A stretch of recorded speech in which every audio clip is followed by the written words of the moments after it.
నాతో మాట్లాడు స్పష్టముగా ప్రభువా, నీ స్వరము నా కోరాకే. నాతో మాట్లాడు స్పష్టముగా ప్రభువా, నీ స్వరము నా కోరాకే. నీతో మనుషులతో సరిచేసుకొందుము నీ దివ్య వాక్యము ద్వారా. నీ దివ్య వాక్యం నీ స్వరము వినిపించు ప్రభువా, నీ దాసుడాలాకించున్. నీ స్వరము వినిపించు ప్రభువా, నీ దాసుడాలాకించున్.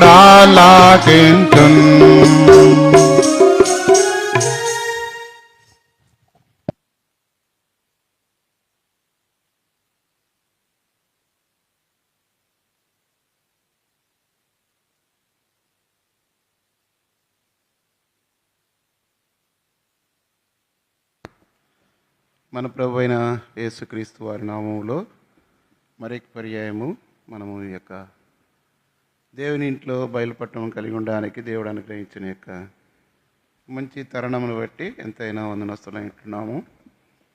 మనం ఈ నెలలో నియమించుకున్న ఏర్పాటు చేసుకున్న బయలుపట్టడం కొరకై దేవుని వాక్యంలో నుండి మన భాగంలో చూడండి. కీర్తనలు 132. కీర్తనలు 132 13, 14 వచనాలను అందరి కలిపి చదువుకుంటాం. యెహోవా సియోనును ఏర్పరచుకొని ఉన్నాడు, తనకు నివాసస్థలముగా దాన్ని కోరుకొని ఉన్నాడు. ఇది నేను కోరిన స్థానము, ఇది నిత్యము నాకు విశ్రమ స్థానముగా ఉండును, ఇక్కడనే నేను నివసించేదను. రెండవ భాగము చూడండి. కీర్తనలు 48.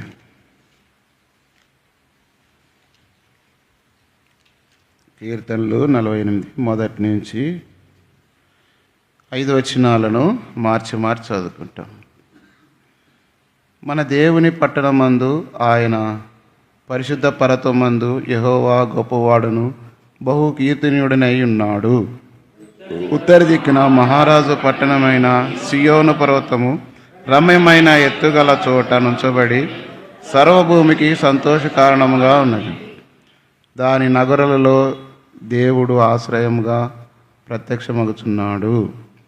రాజులు కూడిరి, వారు ఏకముగా కూడి వచ్చిరి. వారు దాన్ని చూచిన వెంటనే ఆశ్చర్యపడిరి, భ్రమపడి త్వరగా వెళ్ళి. మనము బయలుపట్టణంలో దేవుని ఏర్పాటు అనేటువంటి అంశం మీద బయలుపట్టణం కలిగి ఉంటున్నాము.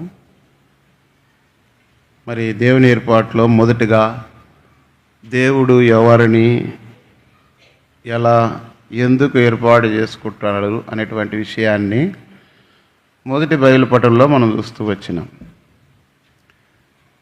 రెండవ బయలుపటంలో భాగంగా దేవుడు ఏర్పాటు చేసుకున్న వారికి కలిగి ఉన్న బాధ్యతలు, చేయవలసిన సంగతులను మనం చూస్తూ వచ్చాం. అవన్నీ మీకు ఉన్నాయి కాబట్టి ఇంకా అవన్నీ నేను వివరించట్లేదు. ఓ వ్యక్తిని దేవుడు ఒక ప్రదేశం కానీ, ఓ వ్యక్తిని కానీ, ఒక గుంపు కానీ, ఓ సమూహమును కానీ దేవుడు ఏర్పాటు చేసుకున్నప్పుడు ఆయన తన సంకల్పాన్ని, తన ఉద్దేశాన్ని నెరవేర్చడానికి దేవుడు ఏర్పాటు చేసుకున్నాడు. అందుకే మీరు విలువ పెట్టుకొనబడిన వారు కనుక మీరు నా సొత్తు అన్నాడు. దేవుని సొత్తుగా చేయబడిన మనము ఆయన స్వకీయ జనముగా ఉండాలని దేవుని ఏర్పాటు, సంకల్పం. కాబట్టి ఆయన స్వకీయ జనమైన మనము రెండవ బయలుపట్టణంలో ఏమి చేయాలనే విషయాలను కొన్ని సంగతులు ధ్యానిస్తూ వచ్చినాం. మొదటిగా ఆయన స్వకీయ జనమైన మనము ప్రార్థన చేయాలని, పరిచర్య చేయాలని, ఇంకా అనేకమైన విషయాలు దేవుడి ఏర్పాటు ప్రకారం ఈ లోకంలో మనము జీవించాలి. ఆయన సంకల్పాన్ని మనం నిరాకరించుకొనకూడదు. దేవుని ఏర్పాటు మనం త్రోసిపుచ్చుకున్నట్లయితే దానివల్ల మనకు నష్టమే. దాని ద్వారా దేవునికి మహిమ కలగదు, నీకు ఆశీర్వాదం, నీకు కానీ నీ కుటుంబానికి కానీ, తద్వారా నీ ఇంటి వారికి కావచ్చు, సంఘానికి క్షేమం అయితే కలగదు. కాబట్టి దేవుని ఏర్పాటును మనం ఎప్పుడు కూడా త్రోసిపుచ్చుకున్న వారైతే, నిరాకరించిన వారైతే మనకు క్షేమం అయితే కలగదు. ఇక్కడ ఈ రాత్రి మనము 3వ బైబిల్ పఠనంలో మరి గత దినాల్లో అన్న పాలన్న గారు కూడా సియోను గురించి సెలవిచ్చినప్పుడు మరి దేవుని ప్రజలకు ప్రభువా మరి అదే అంశం మీదే కొన్ని మాటలు తెలియపరచాలని ఆశిస్తూ వచ్చినప్పుడు, అదే 132 కీర్తనలో దావీదు మహారాజు యాత్రా కీర్తనలో 13వ వచనాన్ని మనం చూస్తే, యెహోవా సియోను ఏర్పరచుకొని ఉన్నాడు, తనకు నివాసస్థలముగా దాన్ని కోరుకొని ఉన్నాడు. ఇది నేను కోరిన స్థానము, ఇది నిత్యము నాకు విశ్రమ స్థానముగా ఉండును, ఇక్కడనే నేను నివసించేదను. కాబట్టి సియోను గురించి అనేకమైన విషయాలు మరి అన్నగారు 2 దినాలు కూడా చాలా సంగతులు మనకు తెలియపరిచాడు. సియోను అంటే అర్థము, సియోను అంటే అర్థమేమి? ఎత్తైన ప్రదేశము, కొండ, కోట, దుర్గం. కాబట్టి సియోను అంటే అర్థం అంటే అది. ఇది దేవుని సంఘానికి, దేవుని ప్రజలకు, తర్వాత పరలోకంలో ఉన్న దేవుని సియోనైన పరమ సియోనైన యేసుక్రీ మరి పరలోక రాజ్యానికి సాదృశ్యంగా ఉన్నట్టుగా మనము ఈ సియోను గురించి చూస్తూ వచ్చాం. ఈ సియోను అనేది భౌతికమానంగా అన్న కొన్ని విషయాలు చెప్తూ వచ్చినాడు. ఏబీసీలు పరిపాలన చేసే దినాల్లో ద్వితీయోపదేశకాండం 4వ అధ్యాయంలో మనం చూసాం. మరి తిరిగి దావీదును వారు అది యెహోషువ దినాల్లో వదిలిపెట్టినప్పటికీ తిరిగి దావీదు దినాల్లో దాని మీద యుద్ధానికి పోతే కుంటివారు, గుడ్డివారు, రకరకాల బలహీనలైన వారు ఎంతో ఎగతాళి చేస్తూ వచ్చినారు, దాన్ని స్వతంత్రించుకోలేరని. అలాంటి దాన్ని ఆ సియోన్ అనేది యెరూషలేము అనేటువంటి పట్టణం ఒక భాగం, ప్రాంతం. యెరూషలేము అనే ప్రాంతంలో సియోన్ అనేది ఒక ఎత్తైనటువంటి భాగం, అంటే అందులోనే రాజధాని. యెరూషలేముకి రాజధాని. ఉదాహరణకి మనకింది మన ఆంధ్రప్రదేశ్ రాజధాని ఏదంటే అమరావతి అంటారు. ఇంతకుముందు కలిసి ఉన్నప్పుడు హైదరాబాద్. పర్వాలేదు, మీరు అంతా బాగానే చదువుకున్నారు, పాస్ అయిపోతారు. హైదరాబాద్ ఉండేది, ఇప్పుడు ఏమైపోయింది అది అమరావతిగా, అంటే విజయవాడను అమరావతిగా మార్చి మనకు రాజధాని ఏదంటే అమరావతి. ఆంధ్రప్రదేశ్లోనే మళ్ళీ అది అమరావతి మనకు రాజధాని. అట్లుగానే యెరూషలేము అనేటువంటి పట్టణములో సియోన్ అనేది ఒక రాజధాని.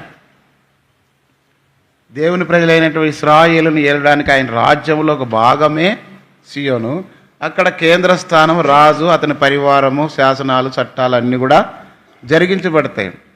మొదటిగా ఈ సియోనులో దేవుని మందసము, దేవుని సంఘములో మందసాన్ని ప్రత్యక్ష కూడా చూడండి, అది ఏర్పాటు చేయడం జరుగుతుంది. చూడండి 2 సమూయేలు గ్రంథం 5వ అధ్యాయం 6 నుంచి. యెబూసీయులను దేశంలో నివాసులై ఉండగా రాజును అతని పక్షం వారును యెరూషలేమునకు వచ్చిరి. యెబూసీయులు దావీదు లోపలికి రాలేడని తలంచి, నీవు వచ్చిన ఎడల ఇచ్చటికి గుడ్డివారును కుంటివారు నిన్ను తోలివేతురని దావీదునికి వర్తమానం పంపిండ్రి. అయినను దావీదు పురం అనబడిన సియోను కోటను దావీదు స్వాధీనపరుచుకొని ఆ దినను అతడు యెబూసీయులను హతము చేయుచు వారందరూ నీటి కాలువలపైకి వెళ్ళి దావీదునకు హేయులైన గుడ్డివారిని కుంటివారిని హతము చేయవలనని చెప్పాను. అందును బట్టి గుడ్డివారును కుంటివారును ఉన్నారు. అతడు ఇంటిలోనికి రాలేడని సామెత పుట్టెను. దావీదు ఆ కోటలో కాపురం ఉండి దానికి దావీదుపురమను పేరు పెట్టెను.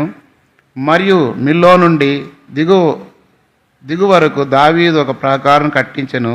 దావీదు అంతకంతకు వర్ధిల్లెను. సైన్యములకు అధిపతియగు యెహోవా అతనికి తోడుగా ఉండెను. కాబట్టి ఆ యెరూషలేం పట్టణాన్ని పట్టుకున్న తర్వాత సియోన్ అనే దాన్ని రాజధానిగా చేస్తూ వచ్చిన తర్వాత దావీదు మహారాజు తన కాలం ముగించిన తర్వాత చూడండి, 1 రాజుల గ్రంథం, అతని కుమారుడైన సొలొమోను 8వ అధ్యాయం 1వ వచనం. మొదటి రాజుల గ్రంథం 8వ అధ్యాయం 1వ వచనం. అప్పుడు సియోనును దావీదుపురములో నుండి యెహోవా నిబంధన మందసమును పైకి తీసుకొని వచ్చుటకు యెరూషలేములో నుండి రాజైన సొలొమోను ఇశ్రాయేలు పెద్దలను గోత్ర ప్రధానులను అనగా ఇశ్రాయేలు పితరుల కుటుంబముల పెద్దలను తన యొద్దకు సమకూర్చెను. కాబట్టి ఇశ్రాయేలు అందరూ ఎతనీమను 7వ మాసమందు పండుగ కాలమున రాజైన సొలొమోను వద్దకు కూడుకొనిరి. తిరిగి అది దావీదు మహారాజు దినాల్లో ఆ మందసాన్ని తీసుకొని అక్కడ ఉంచడం జరిగింది. అంటే ఇది భౌతికమైనటువంటి అంటే హిస్టారికల్గా జరుగుతున్నటువంటి చరిత్ర. ఎప్పుడైతే ఆ ప్రత్యక్ష గుడారంలో ఉన్నటువంటి ఆ దేవుని మందసం అంటే అక్కడ ఆ దేవుని మందసంలో ఏమేమి ఉంటాయి?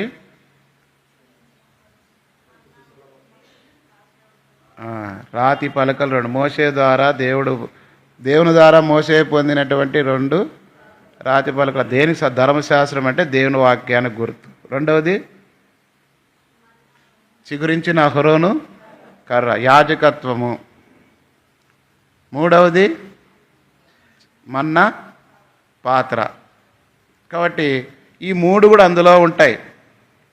అది మందసం. ఆ మందసం పైన కెరూబులు ఉంటాయి, అది వేరే క్వశ్చన్.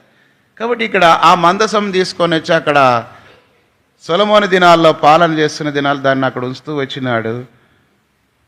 అది దాన్ని దేవుడు కోరుకున్న పట్టణముగా మోరియా పర్వతం నుండి అదంతా మనము ఇప్పుడు పాటలోనే ఉంది. అది వాస్తవానికి చెప్పాలంటే ఒక వర్తమానం చెప్పాలంటే ఒక పాట వింటేనే ఆటోమేటిక్గా వర్తమానాన్ని సిద్ధపరచుకోవచ్చు. అందులో విషయాలు అందుకే భక్తులు ఒక వర్తమానాన్ని ధ్యానించి వింటున్నప్పుడు దాన్ని ఆధారం చేసుకొని దాన్ని ఏం చేస్తూ వస్తారంటే పాటగా రాసిన దినాలు ఉన్నాయి. కాబట్టి మనం ఏం చేస్తామంటే పాటలు శ్రద్ధగా అయినాము, పాటలు పాడము, కానీ వర్తమానం వింటాం, వినింది కూడా మర్చిపోతాం. అయితే దేవుడు ఇక్కడ సియోనును కోరుకున్నాడు, ఏర్పరచుకున్నాడు. దేవుని ఏర్పాటు ఏమంటే దేవుని పట్టణముగా సియోను ఉండాలని దేవుడు కోరుకున్నాడు. ఎందుకు 48వ కీర్తనలో మనం మొదటి చదువుకున్న భాగాలు చూస్తే, మన దేవుని పట్టణమందు ఆయన పరిశుద్ధ పర్వతమందు యెహోవా గొప్పవాడును బహుకీర్తనుడై ఉన్నాడు. ఉత్తర దిక్కున మహారాజు పట్టణమైన సియోను పర్వతము రమ్యమైన ఎత్తుగల చోట నుంచబడి సర్వభూమి సంతోషకరణముగా దేవుడు దాన్ని కోరుకున్నాడు. కాబట్టి సర్వభూమికి అది ఎట్లుందంట? సంతోష కారణముగా ఉండదు. అంటే ఇక్కడ మనం సియోన్ అంటే అర్థం ఏమంటే మొదటిగా మన దేవుని మందిరము సంఘం, అది అనేక సంతోష కారణముగా ఉంది. ఇంకా కొంచెం లోతుగా మనం ధ్యానిస్తున్నట్లే మనమే ఆయన పరమ సియోన్ అంటే మన హృదయమే దేవుని ఆలయం అని ఎఫెసీ 2:22లో రాయబడింది. మన హృదయాలను దేవుడు కోరుకొని ఆయన నివాసస్థలముగా ఏర్పాటు చేసుకున్నాడు. తర్వాత ఒక దినాన పరలోకంలో కూడా అది పరమ సియోనుగా, ఒక దిన ప్రభుతో మనం ఉండిపోయే పట్టణముగా అది పిలువబడుతుంది. అలాంటి పట్టణముగా దేవుడు సియోను పట్టణాన్ని కోరుకున్నాడు. మళ్ళీ దేవుడు కోరుకున్నది ఏదైనా కూడా అది అనేకలకు క్షేమకరము, ఆశీర్వాదకరము, మేలుకరము, లేదంటే దాని ద్వారా అనేక రకాలుగా మేలుకరంగా ఉంటుంది. ఎక్కడైనా కూడా ఎవరినైనా అడిగితే పలానా చోటుకు వచ్చినాం కాబట్టి మాకు పలానా జరిగింది అంటారు, లేదంటే ఏదో ఒక దాని కారణం చేత పోతూ ఉంటారు. కాబట్టి మన జీవితంలో కూడా సియోన్ అంటే దేవుని మందిరము. దేవుని మందిరానికి మనం వెళుతూ ఉన్నప్పుడు అక్కడ దేవుడు నివసించే స్థలము. ఎట్లా అంటే ఎక్కడ ఆయన నామమును బట్టి 2 లేదా 3 కూడి ఉంటారు, వారి మధ్యలో నేను ఉంటానంటున్నాడు. ఇంకా ఏమంటున్నాడు? ఎఫెసీ 2:22 చదవండి.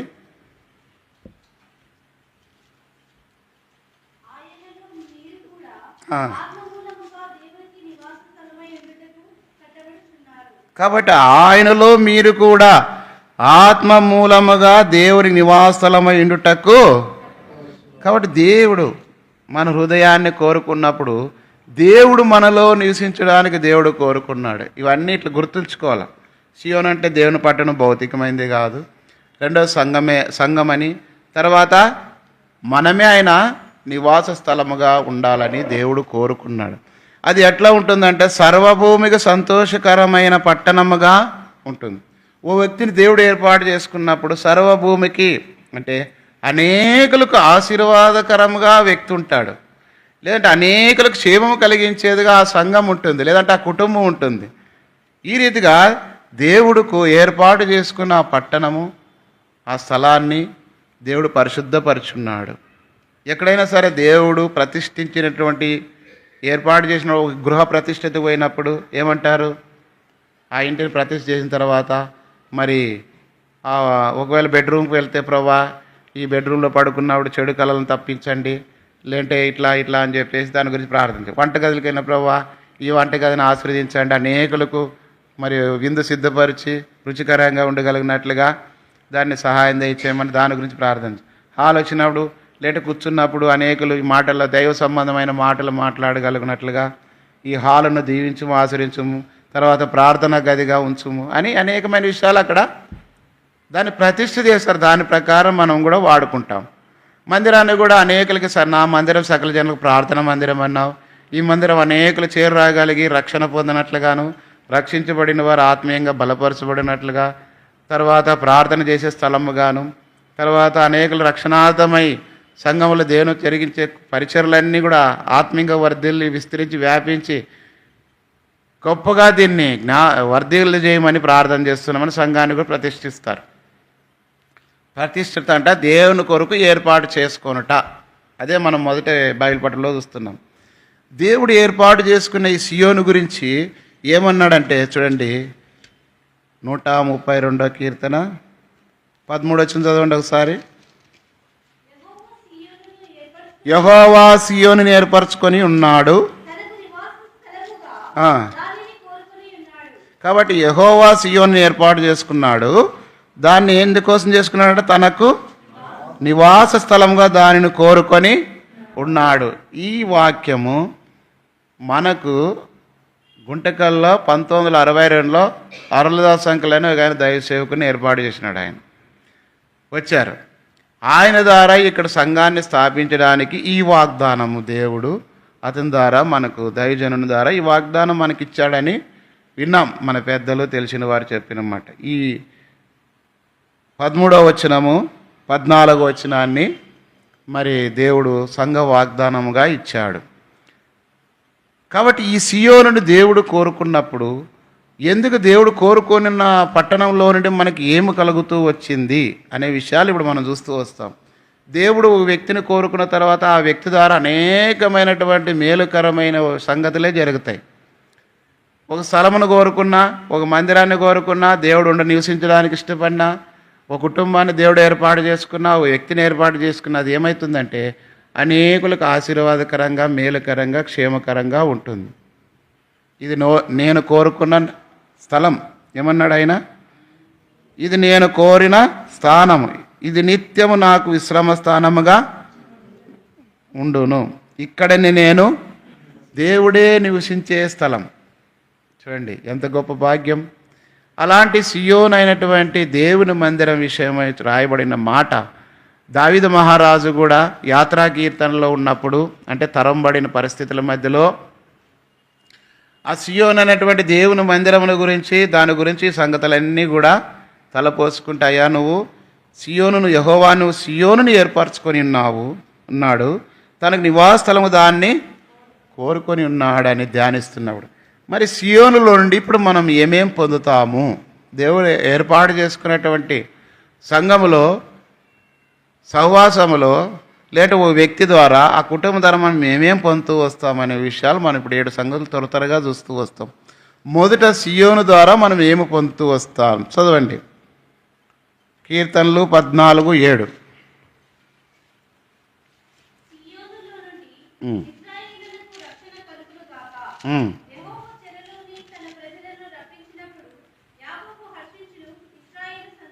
కాబట్టి సియోను నుండి ఇశ్రాయేలునకు రక్షణ.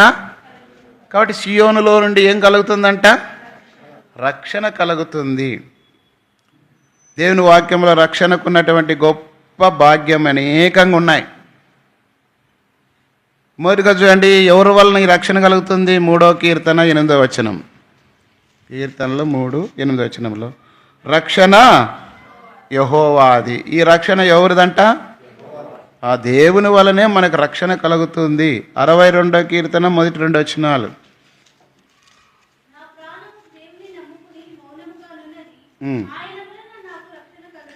ఎవరి వలనంట? ఆయన వలనే నాకు రక్షణ కలుగును. రెండవ వచనం, ఆయనే నా ఆశ్రయదుర్గం, ఆయనే నా రక్షణకర్త, ఎత్తైన నా కోట ఆయనే, నేను అంతగా కదిలింప. కాబట్టి రక్షణ, సియోనులో నుండి రక్షణ కలుగుతుంది. దేవుని సంఘంలోని అనేకులు రక్షణకరమైనటువంటి విషయాలు వెలువడుతూ వస్తాయి.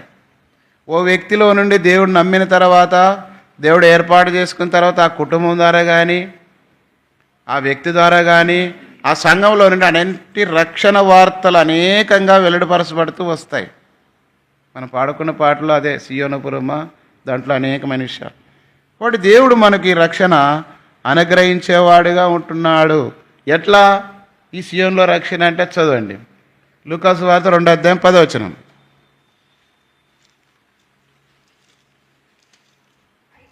అయితే 11 చదువు. దావీదు పట్టణమందు నేడు రక్షకుడు మీ కొరకు పుట్టి ఉన్నాడు, ఈయన ప్రభువైన క్రీస్తు. ఈ సియోన్ అనేది బెత్లెహేం. కాబట్టి అక్కడ దావీదు పట్టణమందు, ఇది దావీదుపురం అనేటువంటి ఈ యొక్క సియోనులో ఈయన ఎవరంట? ఈ దావీదు పట్టణమందు నేడు రక్షకుడు మీ కొరకు పుట్టి ఉన్నాడు, ఈయన ప్రభువైన క్రీస్తు. ప్రభువైన యేసుక్రీస్తు ద్వారా ఈ లోకానికి రక్షణ కలుగుతూ వచ్చింది. ఆ రక్షణ ద్వారా అనేకులు ప్రభువైన యేసుక్రీస్తు వారిని అంగీకరించబడుతూ వచ్చింది. ఇప్పుడు మరి చూడండి, మీకా గ్రంథం 5:2 ప్రవచించిన ప్రకారము, మీకా గ్రంథం 5:2.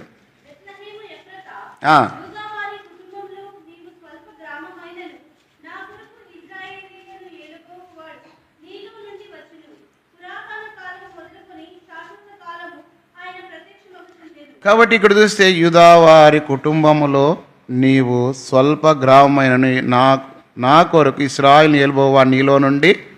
యూదాబేతుల ప్రపంచం అంతట్లో 1948 సంవత్సరంలో ఇజ్రాయెల్ దేశం ఏర్పడింది. చిన్న దేశం. అలాంటి చిన్న దేశంలో, చిన్న పట్టణంలో ప్రభువైన యేసుక్రీస్తు వారు జన్మించుట ద్వారా దానికి ఇజ్రాయెల్ దేశంగా ఏర్పడుతూ వచ్చింది. మొదటగా ప్రభువైన రక్షకుడు పుట్టాడు. తర్వాత కాలంలో 1948లో ఆ ఇజ్రాయెల్ దేశంగా అంతకుముందు దేశంగానే లేదు.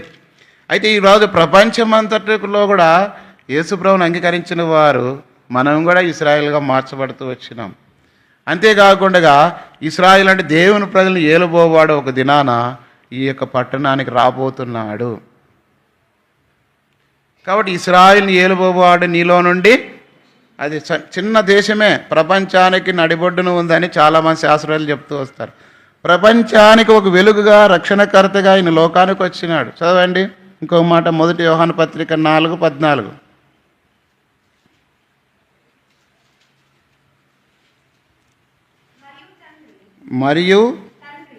మరియు అని చదివిన తర్వాత, తండ్రి తన కుమారుని లోకరక్షకుడుగా ఉండుటకు పంపి ఉండుట మేము చూచి సాక్ష్యమిచ్చుచున్నాము.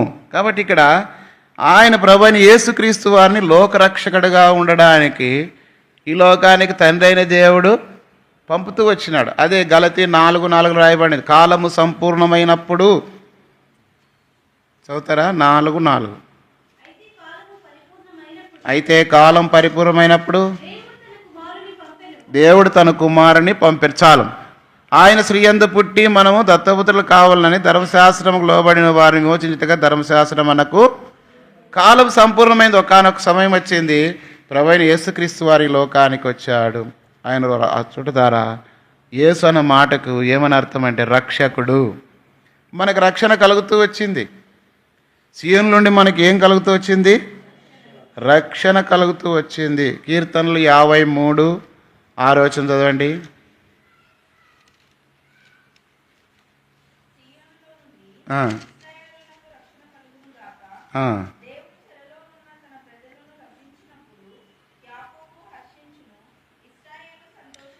కాబట్టి సియోనులో నుండి ఇశ్రాయేలుకు రక్షణ. ఇప్పుడు ఇశ్రాయేల్ దేశంలో భయంకరమైన యుద్ధ వాతావరణ పరిస్థితుల మధ్యలో వాళ్ళు ఉన్నారు. ఇంకా యేసు ప్రభువుని అంగీకరించని వారు ఉన్నారు. ఎవరైనా క్రైస్తవులైన వారిని యూదులు ఏం చేస్తున్నారంటే ఉమ్ము వేస్తున్నారు వాళ్ళ ఆచారం పద్ధతి ప్రకారం. భయంకరమైన యుద్ధాలు జరుగుతున్నాయి. ఎట్లుందంటే దుర్భరమైన పరిస్థితి. మనకు కూడా దాదాపు చరిత్రకారులు లేదంటే శాస్త్రవేత్తలు ఏం చేస్తారు, ఒక 5 సంవత్సరాలు చాలా ఆర్థిక సంక్షోభం ఏర్పడుతుంది. ఆహారం కావచ్చు, డబ్బులు కావచ్చు, మనుషుల జీవన ప్రమాణం అన్ని ధరలు పెరిగిపోతే రకరకాలు ఉంటాయి పరిస్థితులు. మనము జీవించినంత సులభంగా లేదు. కాబట్టి ఎందుకంటే ప్రభు రాకడ దినాల్లో ఇవన్నీ జరుగుతాయి. కానీ ఏదో అనుకుంటున్నాం ఎక్కడో ఏమో జరుగుతుందని కాదు. ఇప్పటికే గ్యాస్కి ఎన్ని తీపులు పడుతున్నారంటే సిటీస్లో పోతే ఇంకా చాలా ఇబ్బందులకు గురవుతారు. కొంత ఇక్కడి నుంచి దాదాపు గుంటకల వరకు వాహనాలు ఆగింటాయి పెట్రోల్కి, డీజిల్కి. కాబట్టి సప్లై లేదు. ఇప్పుడు హోటల్ ఇండ్లు కూడా లేవు. భోజనాలు ఏమైనా చేసే వాళ్ళకి కూడా ఏదన్నా సానిసం పని చేసుకొని బతికేలకు పనులు కూడా లేవు. బంద్ అయిపోతున్నాయి అన్నీ. సంక్షోభం. ఇవన్నీ సంక్షోభాలు ఏర్పడడం దేవుని వాక్యంలో తర్వాత మనం చూస్తాం. ఒకవేళ ప్రభుత్వం అయితే మరి ఎప్పుడైనా సమస్య అయితే విశ్వాసులైన వారు చాలా జాగ్రత్తగా ఇప్పుడు ఈ దినాల్లో మనం అన్ని విషయాల్లో దేవుడు బయలుపరిచినాడు మెలకు కలిగి ఉండాలి. నిర్లక్ష్యంగా అలక్ష్యం ఉంటే ఒక దినం వస్తుంది, చాలా నష్టపోయే ప్రమాదము ఏం దొరకదు. కాబట్టి ఇక్కడ చూస్తే సియోనులో నుండి మనకు ఏం కలుగుతుందంటే రక్షణ దినం, రక్షణ కలుగుతుంది. కాబట్టి ఇంత గొప్ప రక్షణ ప్రభు సియోనులో యేసు ప్రభు వారు సియోనులో నుండి ఈ లోకానికి వచ్చినాడు కాబట్టి ఆయన మనకు రక్షణగా ఉన్నాడు. జకర్యా వెళుతున్నాడు. జక్కయ్య యేసు ఎవరని చూడగోరుతూ వచ్చినాడు. అయితే జక్కయ్య నేను త్వరగా దిగము నేడు నీ ఇంట ఉండవలసి ఉన్నదనగానే జక్కయ్య త్వరగా దిగాడు. మరి అప్పుడు ఏమన్నాడు చూడండి, 9:10 వచనాలు లూకాసు వార్త 19. ఇతడును అబ్రహాము కుమారుడే, ఎందుకనగా నేడే ఇంటికి రక్షణ. కాబట్టి మరి జక్కయ్య ఇంటికి రక్షణ వచ్చినది. కారణం అంటే అతడు ప్రభు అయిన యేసుక్రీస్తు వారు చేర్చుకోవడం ద్వారా. నువ్వు కూడా ఎంతో కాలం దేవుని మందిరానికి రావచ్చునేమో కానీ ప్రభు అయిన యేసుక్రీస్తు వారిని చేర్చుకోకపోతే ఒక దినం భయంకరమైన శిక్ష ఉంది. దేవుని సంకల్పాన్ని నువ్వు నిరాకరించినావు. దేవునికి లోబడుకోకుండా నీ రక్షణ ఒకవేళ పోగొట్టుకుంటే, అందుకే చదవండి ఫిలిప్పీ పత్రిక 2, ఫిలిప్పీలు రాసిన 2:12 చదవండి. కాగా నా ప్రియులారా,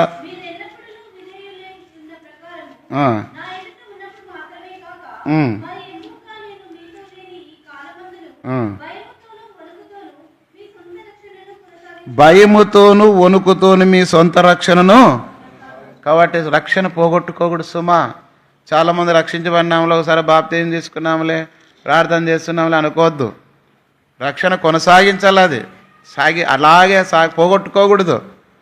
చాలామంది రక్షించబడినామని చెప్తూ వస్తారే కానీ రక్షించబడిన దానికి గుర్తులు లేకుండా వాళ్ళు అసలు అట్లా విశ్వాసులేనా, దేవుని బిడ్డలా అన్నట్లుగానే బ్రతుకుతున్నారు.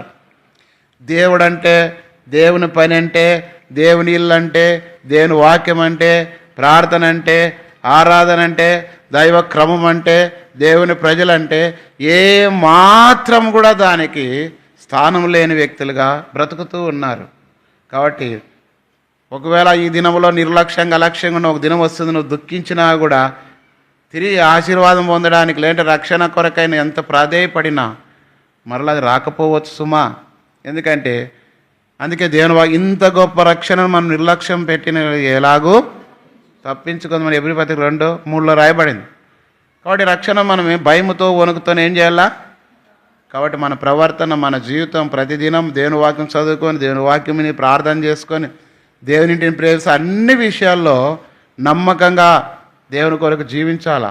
ఏదో రక్షణ పొందినాములే, మందిరానికి పోయినాములే, ప్రార్థన చేస్తున్నాం, ఆరాధన చేస్తున్నాం, నాకంటే ఎవరు ఎక్కువ లేరు, నాకే అన్నీ తెలుసు అనుకోవచ్చు మా. తాను నిల్చున్నానని తలంచుకొని వాడు పడిపోకుండా జాగ్రత్తగా చూసుకోవాలి. తర్వాత ఒకడు తన ఎదుట ఏర్పరచుకొని సరైనదిగా కనపడవచ్చును, అది తుదకది ఏం చేస్తుందంట? మరణం. కాబట్టి మనం ఏం చేయాలి అంటే రక్షణ పొందిన వారు ఎట్లా? మనం ఇప్పుడు చూసిన ప్రకారం భయముతో వణుకుతో. ఎట్లా భయంతో వణుకుతో అంటే కింద రాయబడింది, చదవండి 14వ వచనం.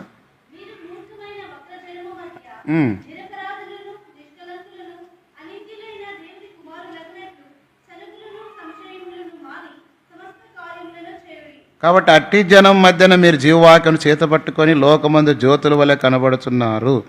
కాబట్టి మనం ఎట్లుండాలంటే భయముతో వణుకుతో ఎప్పుడైతే మన రక్షణ కొనసాగిస్తూ కాపాడుకుంటూ వస్తాము అప్పుడు మనము జ్యోతుల వలె కనబడుతూ వస్తాము. కాబట్టి ఇదే రక్షణ దినం, ఇదే అనుకూల సమయం. కాబట్టి 2వ కొరింథీ పత్రిక 6:2 రాయబడి. కాబట్టి రక్షణ పొందిన వారు భయముతో వణుకుతో రక్షణను కొనసాగించుకోవాలి. తర్వాత రాయబడింది అపోస్తల కార్యం 2:40, మూర్ఖులకి తన వారికి వేరే రక్షణ కాబట్టి ఈ లోక సంబంధమైన వ్యవహారాలలో నువ్వు కలిసిపోకూడదు, మునిగిపోకూడదు, దేవునికి దూరం కాకూడదు. దేవుని కంటే ఎక్కువైనది మనకు ఉండకుండా చూసుకోవాలా.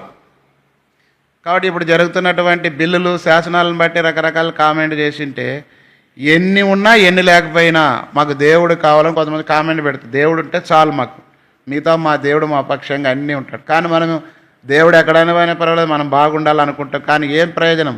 ఒకడు సర్వలోకరు సంపాదించుకొని తన ప్రాణం పోగొట్టుకుని వానికేమి. కాబట్టి ఒకవేళ దేవుడు లేకుండా, రక్షణ లేకుండా, మారు మనసు లేకుండా, రక్షణను కాపాడుకోకుండా నీ ఇష్టానుసారమైన జీవితంలో ఒకవేళ ఉంటే ఒక దినం వస్తుంది ఎవరు నిన్ను కాపాడలేరు. అది ఆ రోజు యేసయ్య.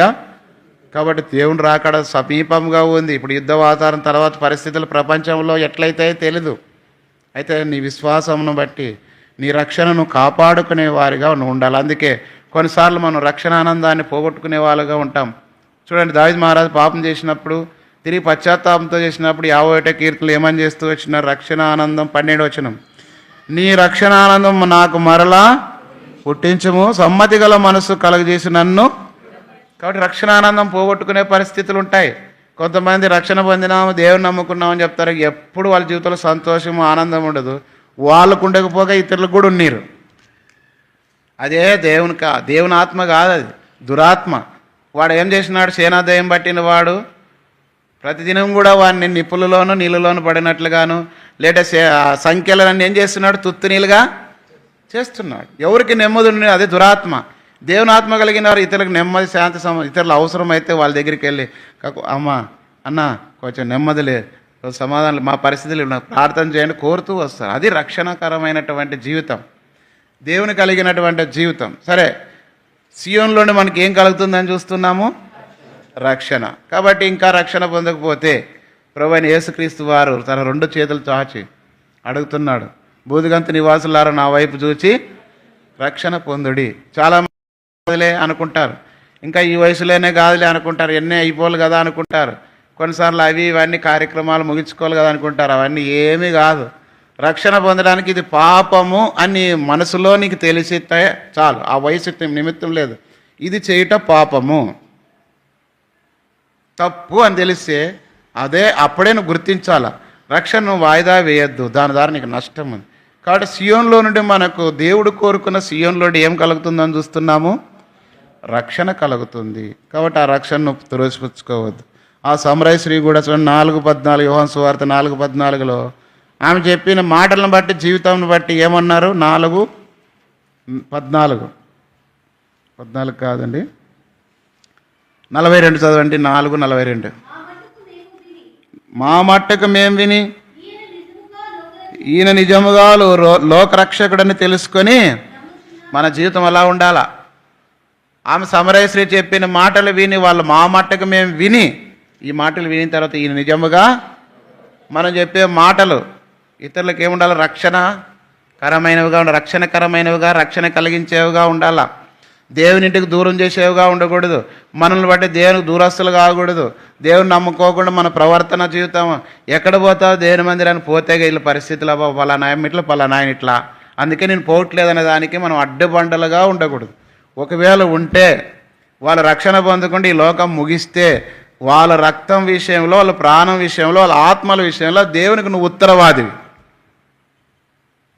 అడ్డుబండగా ఉంటే దానికి నీవు కానీ, నేను కానీ, మనం కానీ ఎవరు కూడా అడ్డబండలుగా, కారకులుగా ఉండకూడదు. రక్షణ పొందడానికి కానీ, దేవునింటికి రావడానికి కానీ, దైవ సంబంధమైన జీవితం జీవించడానికి మనం అడ్డుబండలుగా ఉండకూడదు. కాబట్టి మొదటి సియోనులో నుండి మనకి ఏం కలుగుతుందని చూస్తున్నాము? రక్షణ కలుగుతుంది. రెండవది చూస్తాం సియోనులో నుండి ఏం కలుగుతుందంటే కీర్తనలు 48:11.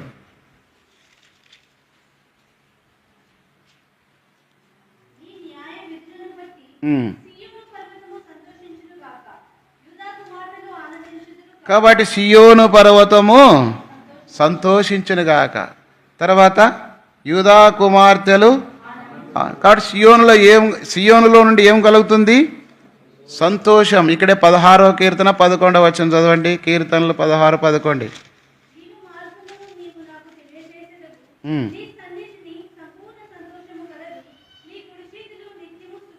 కాబట్టి నీ సన్నిధిని సంపూర్ణ సంతోషము. కాబట్టి దేవుని ఇల్లు సియోను, దేవుని మందిరము సియోను, దేవుడు కోరుకున్న వ్యక్తి సియోను కుమార్తెలు. అలాంటి వారి ద్వారా ఏం కలగాలంటే సంతోషం కలగాల. అందుకే భక్సింగ్ గారు రక్షణ పొందినప్పుడు 1 పేతురు 1:7 రాయబడిన ప్రకారము చెప్పన సఖ్యమును మహిమాయుక్తమైన సంతోషమును అతడు పొందుతూ వచ్చినాడు. అది వరకు అంటే చెప్పడానికి వీలు కానంత సంతోషం పొందినాడంటే రక్షణ పొందిన తర్వాత. మరి నీ జీవితంలో కూడా రక్షణ మారు మనసు పొందిన తర్వాత అలాంటి సంతోషము ఆనందము నీకుందా? పాట ఏం పాడతాం? ఆనందము ప్రభు నా కోసగాను నా జీవితము. ఉత్తపాటలు అవి. నిజమైన ఆనందం సంతోషం ఉందా? చూడండి, నిజమైన సంతోషము రక్షణ ఆనందము నాకు మరలా పుట్టించుము. తర్వాత ఏమన్నాడు దావీదు మహారాజు 51:12 సమ్మతి గల మనస్సు నాకు కలుగజేసి నన్ను దృఢపరచుము. కాబట్టి దేవుని ఇంటిలో రక్షణ ఆనందం ఉన్న తర్వాత గొప్ప సంతోషం ఉంటుంది. దేవుని బిడ్డలు ఎప్పుడు కూడా సంతోషంతో ఉండాల, ఏమున్నా ఏం లేకపోయినా. మనకు తెలుసు హబక్కూకులో ఏమంట, చదువుతారా? హబక్కూ గ్రంథం 3వ అధ్యాయం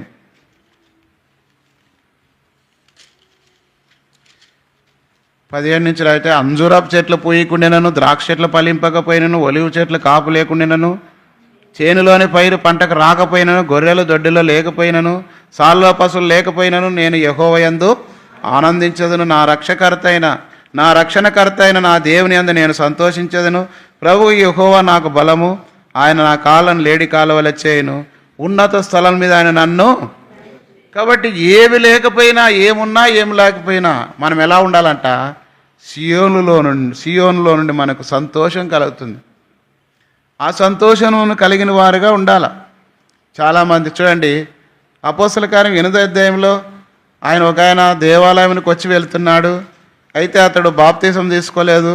కానీ ఫిలిప్పు దేవుని ఆత్మ వెళ్ళి అతనికి బోధించమన్నప్పుడు వెళ్ళి రథముని ఎక్కి బోధిస్తే, నేను రక్షణ పొందడానికి నేను ఏం చేయాలంటే, వాళ్ళు వెళుతున్న త్రోవలో నది అడ్డం వచ్చింది. చదవండి 38-39 వచ్చింది. వారు త్రోవలో వెళ్ళుచుండగా నీళ్లున్న ఒక చోటుకి వచ్చినప్పుడు నపుంసకుడు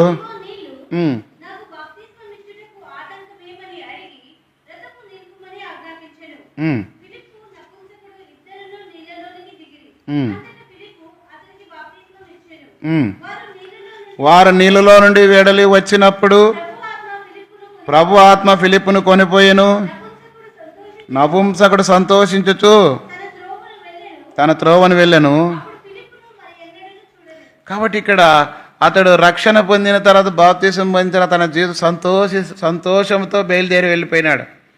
మనం మారు మనసు పొందిన దానికి రుజువు, రక్షణ మారు మనసు బాప్తీసం పొందిన దానికి రుజువు ప్రభుని ఆరాధించే మనము సియోనులో కలిగినటువంటి రక్షణ ఎన్నటికీ మనకు కలిగిన వారుగా ఉండాలి, దూరం కాకూడదు. కాబట్టి అదే పౌలు అంటాడు కదా ఫిలిప్పీ పత్రిక 4:6 ఎల్లప్పుడూ నేను మరలా చెప్తున్నాను, ఎల్లప్పుడూ దేవుని బిడ్డలైన మనం ఎల్లప్పుడూ ఆనందించే వారిగా ఉండాలి. బైబిల్ గ్రంథంలో మనకు తెలుసు హన్నా ఉంది. ఆమె 1వ అధ్యాయము 7వ వచనం ప్రకారం బహుగా దుఃఖపడుతుంది. చదవండి 1:7 మొదటిగా. మొదటి సమయాలు 1:7 త్వరగా చదవమాట. మిగతా వాళ్ళు ఏమి నిద్రపోతున్నారా, లేదంటే సోమరితనంలో ఉండారా? చదవండి కొంచెం. కాంట్రాక్ట్ తీసుకున్న వాళ్ళకి ఆయమే చేసుకుంటుంది అన్నట్లుండారు. మిగతా చదువు వచ్చిన వాళ్ళు చదవాలా, మార్చి కొంత ఎంత చదువుతారో మీకు అంత ఆశీర్వాదం, అంత క్షేమం. చాలామందికి అది తెలీదు దేవుని వాక్యం. కొన్ని స్థలాల్లో పోతే చిన్నపిల్లలు చదువుతారు, ముసలిళ్ళు కూడా చదువుతుంటారు గట్టిగా బిగ్గరగా. 7వ వచనంలో ఏముంది? ఎల్కానా ఆమెకి ఏటేటా ఆ రీతిగా చేయుచునుండగా అన్నా యెహోవా మందిరం పోనప్పుడల్లా అది ఆమెకు కోపం పుట్టించను కనుక ఆమె భోజనం చేయక ఏడ్చుచు. కాబట్టి ఆమె జీవితములు ఎంతో దుఃఖం, వేదన కలిగజేస్తుంది పెనిన్నా. అయినా కూడా దేవుని మందిరం మానుకోకుండా వెళ్ళి ఆమె ప్రార్థన చేస్తుంది. ఇప్పుడు ఆమెకు కుమారుడు కలిగినాడు. ఒక దినాన ఆ ప్రార్థన జవాబు ఉంది. కుమారుడు కలిగిన తర్వాత ఇప్పుడు 2వ అధ్యాయం 1వ వచనంలో ఏమనింది? మరియు హన్నా విజ్ఞాపన చేసి ఇలాగా, నేను నా హృదయం యెహోవా యందు సంతోషించున్నది, యెహోవా యందు నాకు మహాబలము కలిగెను, నీ వలన రక్షణను బట్టి సంతోషించున్నాను కాబట్టి నా విరోధుల మీద నేను, కాబట్టి ఇప్పుడు ఆమె కుమారుడు కలిగిన దాన్ని బట్టి ఇప్పుడు నా హృదయం యెహోవా యందు, మనకేమున్నా ఏమి లేకపోయినా ఎన్ని పరిస్థితులు వచ్చినా పౌలు శీలలు కొట్టి చెరసాల్లో వేసినప్పటికీ అపోస్తలుల కార్యం 10వ అధ్యాయంలో ఏం చేస్తూ వచ్చినారు? వారు సంతోషంతో కీర్తనలు పాడుతున్నారు, ప్రార్థన చేస్తున్నారు, కీర్తనలు పాడుతున్నారు. కాబట్టి మనం కూడా దేవుని బిడ్డలైన మనము సియోనులో ఉండి మనకి ఏం కలుగుతుందంటే, కొన్నిసార్లు మన జీవితంలో పాట పాడతాం కదా, ఏమైనా క్రైస్తవ జీవితం సౌభాగ్య జీవితం ఉత్తుదంతా. కష్టములు వచ్చినా నష్టములు వచ్చినా యేసు ప్రభువేనా అది ఉండాలి మనకు. కష్టములు రాని నష్టములు రాని ఎన్ని వచ్చినా కూడా యేసు ప్రభువే నా సహకారం, ప్రభు నాకు సహాయకుడు, నరమాత్రం నాకు ఏం చేయగలడని దావీదు మహారాజు సెలవిచ్చినట్టుగా మనం కూడా ప్రభు సహాయం పొందేవారిగా ఉండాలి. అప్పుడు గొప్ప సంతోషమును మనం పొందే సియోనులో నుండి మనకి ఏం కలుగుతుంది? మొదట ఏం కలుగుతుంది? రెండవది సంతోషం కలుగుతుంది. మూడవది చూడండి, 84వ కీర్తన 7, కీర్తనలు 84:7.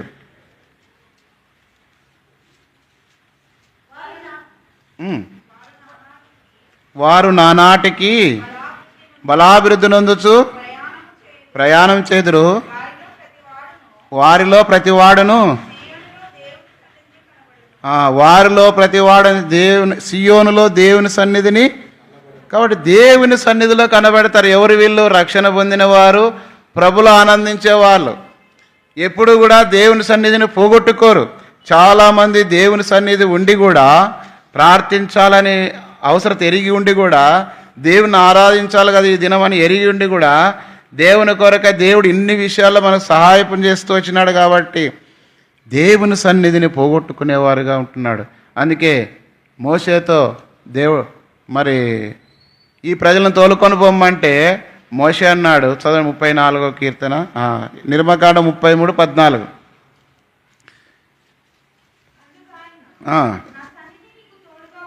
కాబట్టి అయ్యా నీ సన్నిధి రానియల్లా నేను వీళ్ళు తోలుకొని పోనంటే అప్పుడు అన్నాడు, నా సన్నిధి నీకు తోడుగావచ్చు. దేవుని సన్నిధి కోరుకున్నాడు.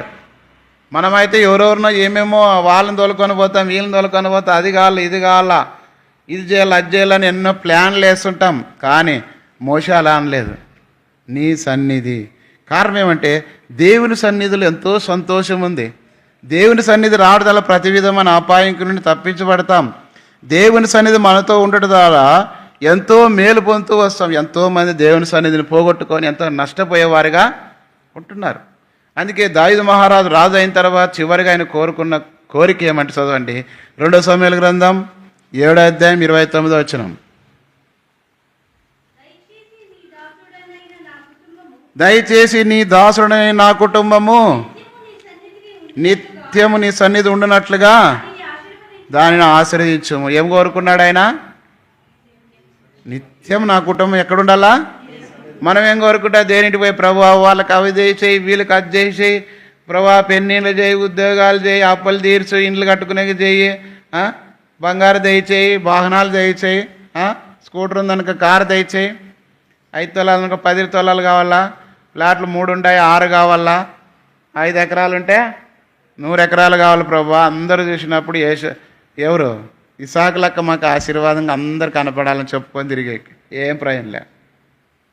అది దేవుని సన్నిధి రాకపోతే భూ సంబంధమైనది ఎంత ఉన్నా వ్యర్థం. చాలామంది దేవుని సన్నిధికి వస్తారు కానీ వాక్యం సరిగ్గినరు, ప్రార్థన సరిగ్గా చేయరు, ఆరాధన సరిగ్గా చేయరు, దేవుని వాక్యమును చదువుకోరు. కానీ దేవుని వలన మాత్రం అన్ని ఆశీర్వాదాలు మేలు కలగాల. ఏం కలగాల? అన్నీ కలగాల. పిల్లలు కలగాల, వాళ్ళు బాగా చదువుకోవాలా, వాళ్ళకి ఉద్యోగాలు రావాలా, మళ్ళీ వాళ్ళకి మంచి వివాహాలు జరగాల, మళ్ళీ ఒకరికి సపరేట్ ఇల్లు కావాలా, కారు కావాలా, స్థలం ఉంటే హెలికాప్టర్ కావాలా. అది గొప్ప అనుకుంటున్నారు చాలామంది. కానీ కాదు. దేవుని సన్నిధి లేకుండగా నీ జీవితంలో ఎంత ఏది కలిగి ఉన్నా అది వ్యర్థమే. మన ప్రతి పరిస్థితులు చదవండి, 2 దినవృత్తాంతాలు 37 మొదటి వచనము, తర్వాత 14 వచనం చదవండి.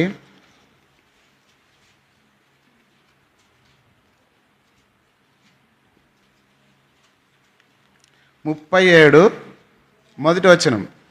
సారీ ఒక నిమిషము. 30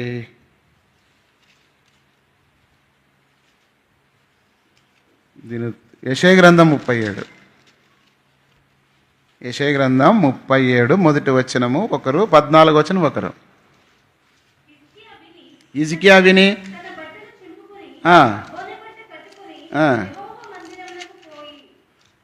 తర్వాత 14 వచనం.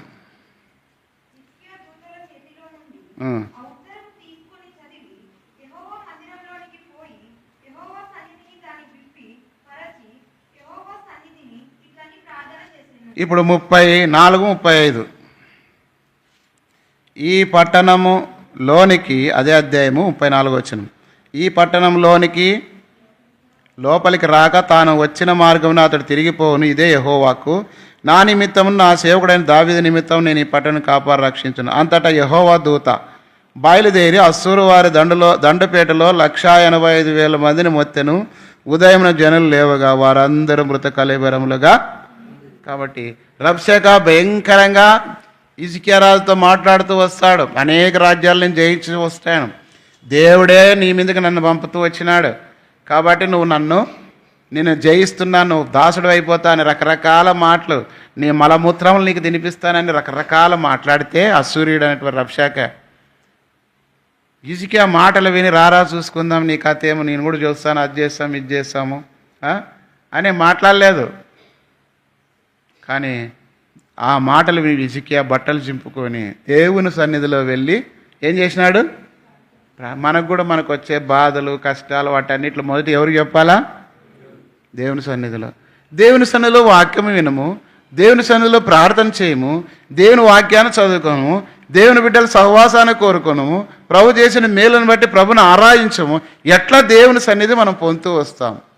దేవుని సన్నిధి అంటే నువ్వు అనేకులకు ఆశీర్వాదకరంగా, మేలుకరంగా, సంతోషకరంగా నువ్వు ఉంటావు. ఎందుకంటే సియోనులో దేవుని సన్నిధి కనబడను, దేవుని సన్నిధి నీతో కనబడుతుంది. కొంతమంది దేవుని బిడ్డలైన వారు, దైవజనులు కానీ విశ్వాసులు కానీ, వారు ఎక్కడ వెళ్ళినా దేవుని సన్నిధి వాళ్ళతో ఉంటుంది. వారు వెళ్ళిన స్థలం ఒకసారి బక్సింగ్ గారిని ఒక ఆయన, అయ్యా మా ఇంటికి రండి ప్రార్థన చేయమని పోతే చిన్న కొట్టమంట. అలాంటి ఆయన వంగిపోవాలంట. అయినా కోరిక మేరకు బక్సింగ్ గారు లోనికి వంగి పోవడానికి పోతే తల పెయిన్ కొట్టుకుంటుందని వాళ్ళ చేతులు ఇట్లా పెయిన్ పెట్టినారంట. బక్సింగ్ గారు తల, ఆయన అలాగే వంగిపోయి ఆ ఇంటిలో ప్రార్థన చేసి ప్రజలు దేవుని వాక్యం చెప్పి వెళ్ళిన తర్వాత ఆ కుటుంబం అంతా ఆశీర్వాదకరంగా మార్చబడింది. తర్వాత కుటుంబంలో వాళ్ళందరూ కూడా ఆ ఇల్లు గొప్ప పెద్ద బంగ్లాగా మారిపోయింది. ఆ ఇంట్లో వాళ్ళందరూ ఆశీర్వదించబడ్డారు, అనేకులు రక్షణ పొందినారు వాళ్ళ ఇంట్లో వాళ్ళందరూ కూడా.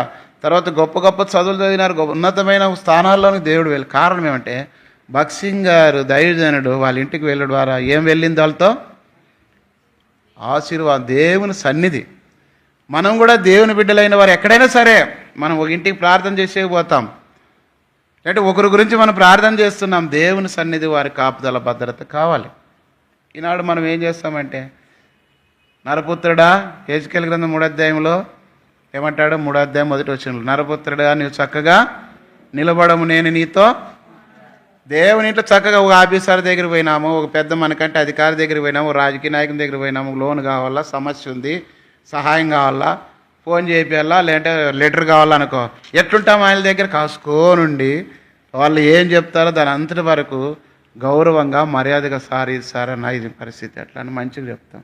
కానీ దేవుని ఇంట్లో మాత్రం ఎట్లుంటారంటే కండ్లు మూసుకొని ప్రార్థన చేయరు. 5 నిమిషాల ప్రార్థనకి 5 సార్లు తెరుస్తారు. చూసినాం చాలామంది, గమనిస్తాం. తర్వాత దేవుని సన్నిధికి వచ్చి పొగలంతా 24 గంటలు తిరిగేది పండుకునేది ఉంటుంది, కానీ ఒక సమయం 1 గంట సేపు ప్రార్థన. నీ వ్యక్తిగతంగా ఎంతసేపు కూర్చొని ప్రార్థన చేస్తున్నావు? నీ కుటుంబంగా ఎంతసేపు కలిసి ప్రార్థన, నీ అక్కర తీరబడాలా, నీ సమస్య తీర్చబడాలా, కుటుంబంలో సమస్యలు పరిష్కరించబడాలా, ప్రార్థనే. ఎవరికో ఏమి చెప్తే జరగదు, ఎవరి మీద నిందలు మోపితే ఏం కాదు, అవన్నీ ఇంకా ఎక్కువ అనిపించాల్సిందే కానీ అవమానం కావాల్సిందే. ఏం చేస్తాము? నేను ఒకరు చెప్పినాననుకో, ఏం చేస్తావన్నా ఇట్లుంది పరిస్థితి అంటే, ఆయన పోయి ఇంకొక ఆయన ప్రేమ ఉన్నాను లేక ఏం చేస్తావు? పాపం దానియాలు బాధపడినాడు, ఇట్లా అన్నాడు అనుకో. వాళ్ళు ఇద్దరు చెప్పినాడు, వాళ్ళిద్దరు పోయి ఏం చేస్తారు? ఇంకో 10 మందికి ఇట్లా చెప్పినట్ట ఆయన ఇట్లా అన్నాడంట అని ఇంకా మొత్తం ఏమైపోతుంది? నిజము కడప మంది దాటలేప, అబద్ధం ఏమైతే ఊరంతా చుట్టేసుకొని వస్తా అంట. ఎంత స్పీడ్ కదా దానికి. నిజం కడప మంది దాటే లోపల అబద్ధం ఏమవుతుందంట, ఊరు చుట్టేసుకొని వస్తా అంటే ఎదురు. అంటే మనం ఎట్లా ఉన్నారు మనుషులు అనేదాన్ని. దానికంటే మొట్టమొదటిగా మన సమస్య ఏదైనా కదా ప్రభా ఈ విషయంలో 32:8 ప్రకారం కీర్తనలు, నీ మీద దృష్టి ఉంచేది, నీకు ఆలోచన చెప్పేది, నువ్వు నడవాల్సిన మార్గం నేను నీకు బోధించు. దేవుని కృపను బట్టి చెప్తున్నా.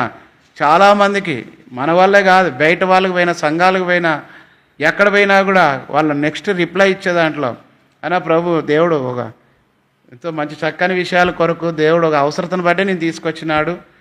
మేము చెప్పలేని సంగతులు నువ్వు బోధించినావు, తెలియపరిచినావు, ఫలాని విషయాల్లో చక్కబడింది. తర్వాత అన్నిలు కూడా ఉదాహరణ నేను చెప్తా, ఎగ్జాంపుల్ మీరు కళ్ళారు చూసి సాక్ష్యం. సిఎస్ఐలో వాళ్ళు కలిసి ఉన్నప్పుడు, అంటే వాళ్ళందరూ ఉన్నప్పుడు వచ్చినప్పుడు చెప్పిన కాదు, అంత పెద్ద మందిరం, అంత కాంపౌండ్ ఉంది, వాక్యాలు రాయండి అని చెప్పిన మాట వెంటనే ఏం చేసినారు తెలుసు, వాళ్ళన్నీ మొత్తం కాంపౌండ్కి ఇంతకుముందు మీరు చూస్తున్నారు వాక్యాలు లేవు, ఇప్పుడు వాక్యాలు రాసినారు వాళ్ళు. తర్వాత లోన్ కూడా ఎక్కడైనా దేవుని మందిరం అంటే ఏంది, మీదంతా లాడ్జా హోటల్ పెట్టినట్లు పెట్టినారే, వాక్యాలు ఉండాలంటే తర్వాత అవన్నీ తీసుకొని వచ్చేవి ఫ్లెక్సీలు వేపిస్తారు కదా, అక్కడొకటి వాక్యాలు రాసేకి వీలు కానప్పుడు అట్లా చేయండి. కొన్ని విషయాలు చెప్పినప్పుడు వాళ్ళు వెంటనే లోపడినారు. ఇదే కాదు, చాలా విషయాలు దేవుని పిల్లలైన వారు సైతము అన్నా ఇది ఎట్లా సలహా చెప్పండి, ఫోన్ చేసి చెప్తారు. సేవకులు సైతం అన్నా ఈ విషయం ఇట్లుంది, ఎట్లా చేయాలన్నా, ఏముందన్నా. ఒక ఆయన చెప్పినారు కదా, నికోదేమన్నాళ్ళు దాంట్లో అభిలోని రక్షణ లేదు, మారు మనసు లేదు, కానీ పెండ్లి చేయాలంట, మందిరంలోనే చేయాలి. ఎందుకంటే ఒకళ్ళు బయట చేసే పిల్లలు గారంట.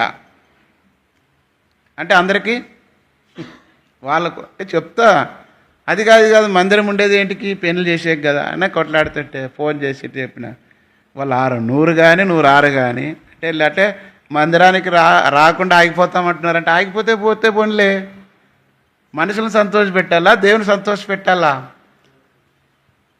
కాబట్టి నువ్వు ఒక పని చెయ్యి, నేనైతే చెయ్యను, మందిరంలో ఇద్దరికి రక్షణ లేదు, మార మనసు లేదు అని చెప్పినాడు.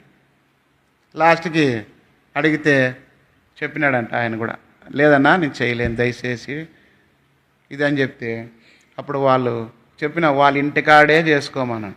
అట్లే ఇంటికాడే ఏర్పాటు చేసుకున్నారు, పెళ్ళి అయిపోయింది. అంటే ఎందుకు చెప్తా అంటే, దేవుని విషయంలో రాజీ పడకూడదు, దేవుని ఆత్మను మనం దుఃఖపరచకూడదు. దానివల్ల నష్టమే, లాభమేం కాదు, మనకు నష్టమే. కానీ మార్గంలో నడిస్తే మనకు నష్టమే కదా. వాడు యెరూషలేము నుండి ఎక్కడ పోయినాడు, ఎరికకు పోయినాడు, దొంగల చేతిలో చిక్కి నష్టపోయినాడు. బిలాము ఉన్నాడు, శపించడానికి పోయినాడు, కానీ తప్పుడు సలహా ఇటు ద్వారా ఇశ్రాయేల్ ప్రజలు చనిపోయినారు, నష్టపోయినారు. దానికి కారణం బిలాము ఖడ్గం చేత చంపబడ్డా. మనం కూడా దేవుని పిల్లలైన వారు, అహితోపేలు కూడా ఒక ఆలోచన ఇచ్చినాడు దావీదు గురించి. అబ్షాలోం, మీ నాయన ఉపపత్నులు ఉన్నారు కదా భార్యలు, మిద్దెల మీద వాళ్ళని తీసుకొని చెడుపు, అప్పుడు నువ్వు మీ నాయన అంటే నీకు ఇష్టం లేదన్నట్లు ప్రజలందరూ గ్రహిస్తారని తప్పుడు సలహా ఇస్తే ఆయన అట్లే చేసినాడు. కాబట్టి దేవుని ప్రజలుగా మనం కొన్నిసార్లు చేసే తప్పులు ఎంతో నష్టానికి కారణం కాదు. ప్రభా అహితోపేలు ఆలోచన చెడుగొట్టమని ప్రార్థన చేయ, అహితోపేలు పోయి తన ఆలోచన కొన్నిసార్లు జరిగించకపోవటం బట్టి ఉరి పోసుకొని చనిపోయినాడు. దేవుని బిడ్డలారా, మనము దేవుని సన్నిధి లేకుండగా, దేవుని సన్నిధి కాని విధానంలో మనం ఏది కూడా చేయకూడదు. దేవుని సన్నిధికి వచ్చిన తర్వాత ప్రభు ఏం మాట్లాడుతున్నాడు, వాక్యం శ్రద్ధగా వినాలి. ప్రార్థన చేసిన ప్రార్థనలో ఏకత్వం కలిగి ఉండాలి, ఆరాధన చేసే ఆరాధనలో ఏకత్వం ఉండాలి. 24 గంటలు పనులు లేచేది తిరిగేది, కుక్కకు స్థలం లేదు, ఏదో టైం లేదు అనేది ఉండదు. అది ఒక చోట ఉండదు. అది ఈడు కూర్చొని ఆటకు లేసా, ఆడు కూర్చొని ఈటికి పోతుంది. అట్లా బుద్ధి మంచిది కాదు దేవుని బిడ్డలకి. కాబట్టి దేవుని సియోన్లో నుండి ఏమొస్తుంది మనకు, దేవుని సన్నిధిని మనం పొందాలి. ఇది 3వది. 4వది చూడండి, కీర్తనలు 50 అధ్యాయము 2వ వచనం. ఇవి త్వరగా ముగిస్తాము.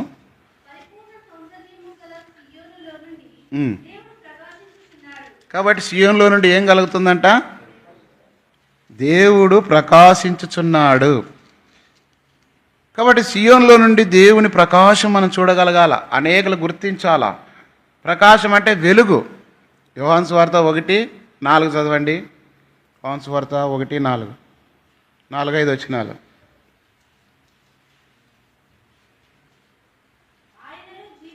ఆయనలో జీవం ఉండెను,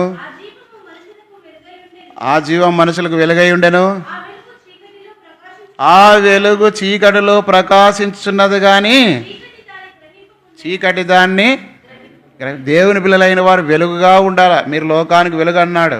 ఈ చీకటి లోకంలో, పాపపు లోకంలో, చెడిపోయిన లోకంలో, అన్యాయమైన లోకంలో, భ్రష్టత్వంతో బ్రతికే లోకంలో మనం ఎలా ఉండాలంటే వెలుగుగా ఉండాలా, ఇతరులకు మాదిరిగా ఉండాలా.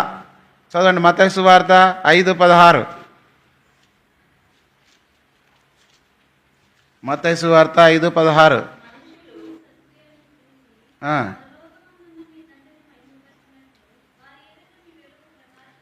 కాబట్టి మీ సత్క్రియలు, మీ జీవితంలో మీరు దేవుని చూపించే సత్క్రియలు అంటే మంచి క్రియలు, చేసే కార్యక్రమాలను బట్టి దేవుని వెలుగు నీ ద్వారా ఏం కలిగి ఉండాలా? ప్రకాశింపజేయాల. నిజంగా వీళ్ళు దేవుని పిల్లలయా, నిజంగా ఆమె దేవుని బిడ్డయా, ఇట్లా చేస్తుంది, ఇట్లుంది, అట్లా మాట్లాడదు, ఇట్లా చేయదు, ఇట్లా సహాయం చేస్తుంది, ఇట్లా ఉంటుంది, మన గురించి ఇతరులు ఏం చేయాలి? మన వెలుగు ప్రకాశింపజేయాల. కాబట్టి మోషే ముఖం చూసినప్పుడు చూడండి 34 నిర్గమకాండము 34:35 వచనం.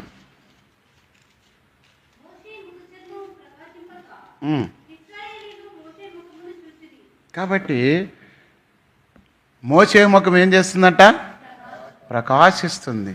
ఎందుకు కారణం అంటే దేవునితో గడుపుతున్నప్పుడు ఆ ముఖం ప్రకాశం. దేవునిలో ఉన్న వాళ్ళకి ఆ సంతోషం, ఆ ముఖంలో కళ, ఆనందం, సంతోషం వేరు.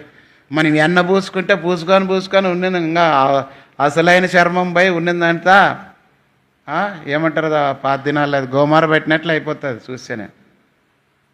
ఆ కంకికి జీడు పడుతుండే, సద్దుకంకులు చూసిన జీడు నల్లగా అంత చేయి ముట్టుకుంటే గజ్జి అట్లా అయిపోతుంది. మకం అంతా ఉన్నింది, స్కిన్ అంతా తినేస్తారు. నానాగది. కొంతమంది ఇప్పుడు చూస్తారు, కొన్నిసార్లు ఎర్రమూతి కోతులు లెక్క ఉంటారు, అది అయిపోయినాక మళ్ళీ నల్లమూతి కోతులు లెక్క తయారవుతారు. ఏం మొన్న ఎర్రగుండే ఇప్పుడేమి ఇట్లా అయింది అనుకుంటే ఏం ప్రభావం అది? ఒక ఆయన ఏమయ్యా తెల్లగా అవుతున్నంటే దేవుని అడిగినంట, ప్రభా ఈ సోపుతో నన్ను హిమము కంటే తెల్లగా చేయమన్నాడంట. మకమోటేనా కాళ్ళు చేతులు చెవులా అని నేనంటే అతి తెలివి అన్నీ. మనం ఫేరన్ లవ్లు ఇంకా ఆ లవ్లు ఈ లవ్లు అన్నీ తిక్కి ఉన్నదంతా పోగొట్టుకొని ఏదో సామెత ఉంది ఒకటి అది. కాబట్టి పిల్లరా, మన ముఖం మనం ప్రకాశించాలంటే దైవికమైన కళ ఉండాలా. దానికి పోయి దీనికి పోయి లేనిపోయినవన్నీ తగిలించుకొని దిగేసుకొని ఇప్పుడు ఎట్లా వచ్చినాయంటే వాళ్ళు అప్పుడు కొండగుట్లో ఉన్న వాళ్ళు తగిలేసుకుంటారు అన్నీ లేనిపోని జుమ్కీలంట. నేను అనుకునేవని ఎంత ఓపికతో తగిలేసుకున్నారు వీళ్ళన్నీ, చెంపలకంతా ఎలాడబడి ఉంటే జల్లు వేసుకొని. నాకు తెలిసి ఒక గంట సేపు తక్కువ కాదు వాళ్ళు అవన్నీ తగిలేసుకునే తలకే. ఇట్లు తిరిగితే తలకి, ఇట్లు తిరిగితే తలకి, అన్నీ అద్దాలే వాళ్ళకి. ఏం చేస్తావు, ఈ పంత కనపడుతుంటుంది. అప్పుడు వాళ్ళు మనకు వచ్చింది, వాళ్ళు మారిపోయినారు టౌన్లోకి వచ్చి నిండుగా వస్త్రాలు వేసుకున్నారు. ఇప్పుడు వాళ్ళ దాంట్లోకి వీళ్ళు పోయినారు. ఎండాకాలానికి బాగుంటుంది అనుకో, మీతో చలికాలానికి ఇవన్నీ దేవుని పిల్లలు తగవు. పిల్లరా, ఈనాడు భ్రష్టత్వం ఎట్లా వ్యాపించింది ఎవరికేం చెప్పలేని స్థితి. అయితే దేవుడు దుఃఖపడే పరిస్థితి. మీ దేహం విలువబెట్టి కొనబడినారు కనుక మీ దేహంతో ఏం కావాలా? దేవుణ్ణి మహింపరచాల. మన శరీరం ద్వారా, మన మంచి ప్రవర్తన ద్వారా దేవునికి మహిమ కలగాల.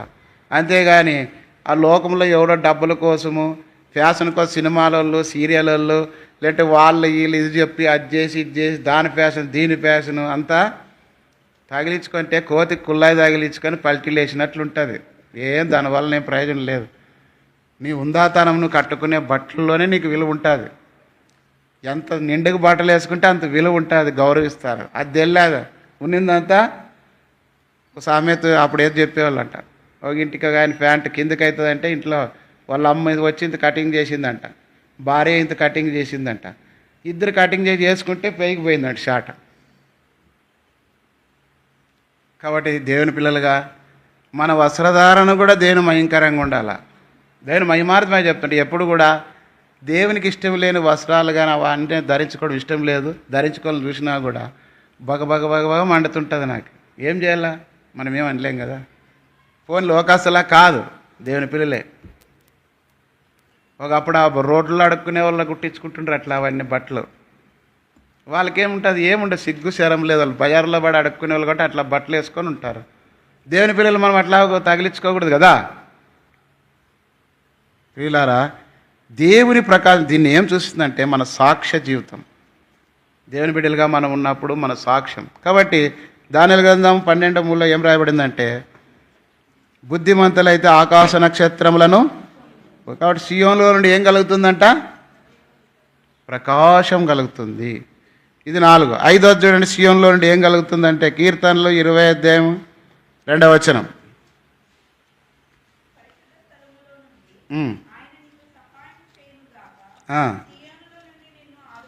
సియోను నుండి ఏం కలుగుతుందండి?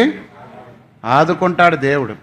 55 కీర్తన 22 నీ భారము యెహోవా మీద మోపము, ఆయనే నిన్ను. మనుషులను ఆదుకుంటారని పోయి అడిగితే ఎన్నో తిప్పులు చెప్తారు. అబ్బా నాతోనేం లేవు కానీ ఏ రోజులు అడిగి చూస్తాను అంటారు. మళ్ళీ 2 రోజుల తర్వాత అడిగితే ఏడబ్బా ఈ లేదు మళ్ళీ ఏం చేయాలి అంటారు. అన్ని అబద్ధాలు. ఒకటే మాట చెప్పు, ఉంటే ఉన్నాయని చెప్పు, లేదని చెప్పు. అన్ని తిరగలమార్లకు చెప్పి దేవుని దృష్టికి ఎందుకు అబద్ధికులు కావాలా? ఆశ పెట్టుకుంటారు కదా ఎవరైనా చెప్తామంటే.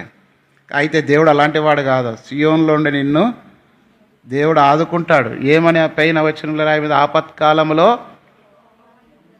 ఆపత్కాలమందు యెహోవా నీకు ఉత్తరమిచ్చును గాక, యాకోబు దేవుని నామము నిన్ను ఉద్ధరించును గాక, పరిశుద్ధ స్థలములో ఉండి ఆయన నీకు సహాయం చేయను గాక, సియోనులోని నిన్ను ఆదుకొను. దేవుడే మనల్ని ఆదుకునేవాడుగా ఉంటాడు. కాబట్టి మనకు తెలుసు, మత్తయి సువార్త 14 పేతురు నీళ్ళలో మునిగిపోతున్నప్పుడు ప్రభువా నన్ను రక్షించమంటే, చదవండి 31:14-31 మత్తయి సువార్త.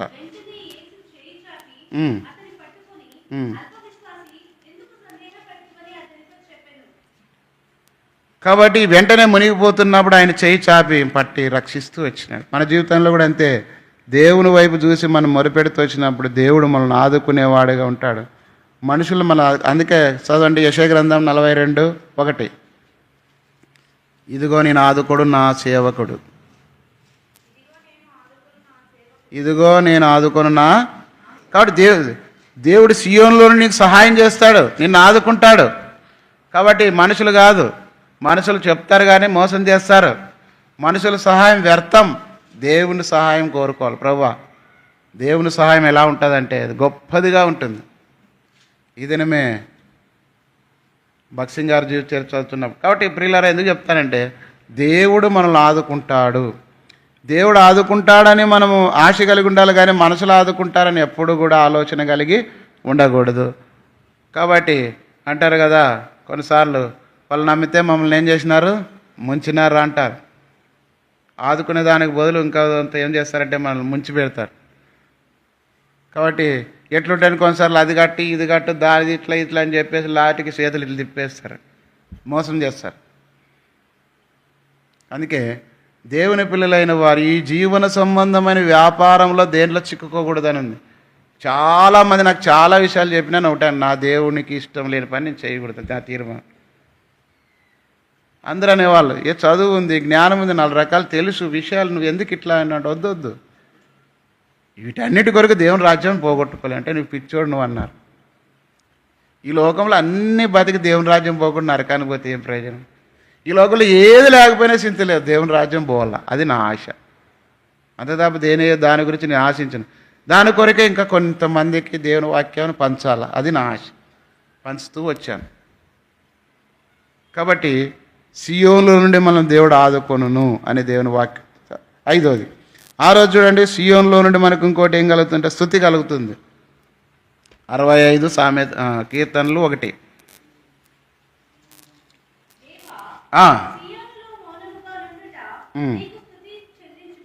కాబట్టి సియోనులో మౌనంగా ఉండట దేవునికి అంటే దేవుని వాక్యంలో మనం వింటున్నప్పుడు, ఇతరులు మనం ఆరాధన చేస్తున్నప్పుడు మౌనంగా ఉండి వింటూ ఆమేన్ అంటారు. మనం కూడా దేవునికి ఏం చేసినట్టు. కాబట్టి మనకు కలిగే ప్రతి పరిస్థితుల్లో కూడా 34 కీర్తన 1వ వచనంలో ఏముంది, నేను ఎల్లప్పుడు యెహోవాను సన్నతించేదని నిత్యం ఆయన కీర్తి నా నోట. దేవుని మాటలు మన నోట ఉండాలా. యోబు అన్నాడు ఎల్లప్పుడు అంటే అన్నీ ఉన్నప్పుడు దేవుని స్తుతించినాడు, అన్నీ పోయినప్పుడు కూడా. 21:1-27 చదవండి.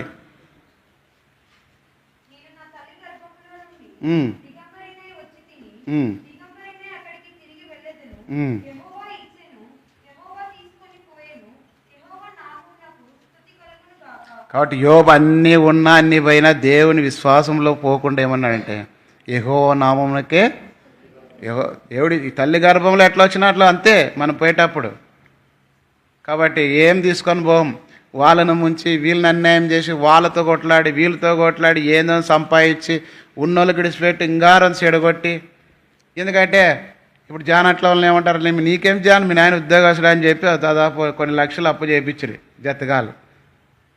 తప్పని కుమారుడు గురించి ప్రార్థన చేసేవాడు వాళ్ళ నాయన. దేవుడు కనికరించినాడు. వాళ్ళంతా ఏం అప్పులు కట్టరు. తిని తాగే వారికి అబ్బా నువ్వు చూడరా భలే ఖర్చు పెడతాను మమ అంటారు. అట్లేనా? అప్పటికి మామ అంటారు, ఇప్పుడేమంటారు వర అంటారు. కాబట్టి దేవుని పిల్లలకు తగువ అవి. కాబట్టి లోకమంతా మనకు నష్టం చేస్తుంది. కానీ కులగా సంసోను కాబట్టి ఉన్నాడు కాబట్టి ఖర్చు పెట్టుకున్నాడు. మాలాంటి వాళ్ళకి జరిగితే అదే నా భయం. ఇంతకాలం బ్రతికి ఇంతకాలం సాక్ష్యం కలిగిన జీవితంలో ఎక్కడ నేను నా సాక్ష్యం కానీ నా జీవితంలో కుటుంబం ద్వారా కానీ ఎక్కడ ఏం జరగదు, ఆ భయం ఎక్కువ ఉంది. దానికోసమే చేస్తున్నాను. మాకు ఏం ఉండాలా ఏం చేయాలని దాని గురించి నేను ఆశపడినా. దేవుని ఇంటిలో సాక్ష్యం కలిగి బ్రతికేది కావాలా. అది ఊరందరితో నాకు అనిపించుకొని బ్రతికే అలవాటు ఏం ప్రయోజనం? కుక్కు కూడా బతుకుతుంది కదా అందరితో తూతూ అనిపించుకొని తిట్టించుకొని. అట్లాది కాదు మన జీవితం. కాబట్టి దేవుని పిల్లలారా మనము సియోనులో నుండి మనకు స్తుతించే వారిగా ఉండాలా. స్తుతి చేయడం వల్ల 2వ దినవృత్తాంతాలు 25 యెహోషాపాతు మీదకి యుద్ధాలు వచ్చినప్పుడు వాళ్ళు ఏం చేసినారంటే వారు పాడుటకును స్తుతించటకు మొదలు పెట్టగానే ఏమైంది? 20-21 చదవండి. 2వ దినవృత్తాంతములు 25-21 వచనం. మరియు అతడు జనులను హెచ్చరిక చేసిన తర్వాత యెహోవాను స్తుతించుటకును గాయకులను ఏర్పరిచి వారి పరిశుద్ధాలంకారాలను ధరించి సైన్యం ముందు నడుచుచు యెహోవా కృప నిరంతరముండును ఆయనను స్తుతించుడు అని స్తోత్రం చేయుటకు వారిని నియమించాను. 22 వారు పాడుటకును స్తుతించుటకు మొదలుపెట్టగా యెహోవా వారి మీదికి వచ్చిన అమ్మోనియల మీదను మోయాబీల మీదను సెయ్యూరు మన్యవాసుల మీదను మాటుగాండ్రను పెట్టిన గనక వారు యుద్ధం లేకుండానే వారు స్తుతించి దానికి పేరేం పెట్టినారంటే బెరాకాలోయ. బెరాకా అంటే కింద స్తుతి లేదంటే ఆశీర్వాదము. కాబట్టి కొన్నిసార్లు దేవుని పిల్లలుగా మనకు వచ్చే కష్టాలు, ప్రభా ఈ శ్రమలు అనుమతించినావు నాకు వందనాలు ప్రభా, వాళ్ళ ద్వారా నన్ను దూషణకు గురి చేసినావు నీకు వందనాలు ప్రభా, నీకంటే గొప్ప సిలువలో పొందిన అవమానముల కంటే నిందల కంటే నేను ఎక్కువగా భరించలేదు, పాపాత్మలు తనకు వ్యతిరేకంగా చేసిన ఆయన తలంచుకోమన్నావు. కాబట్టి దేవుని బిడ్డలుగా మనం అదే మార్గం మనకి. అంతేగాని కొట్టుకోక ధర్మశాసన ప్రకారం కన్నపోతే కన్న తీసేయాలా, చేయి తీసేయాలా అని కొట్టు తిట్టి కాదు మనకి. దేవుని పిల్లలను సహించిన వారం అయితే ఆయనతో కూడా దేవుని పిల్లలుగా మన మనస్సాక్షి ఎప్పుడంటే భరించి సహించాల.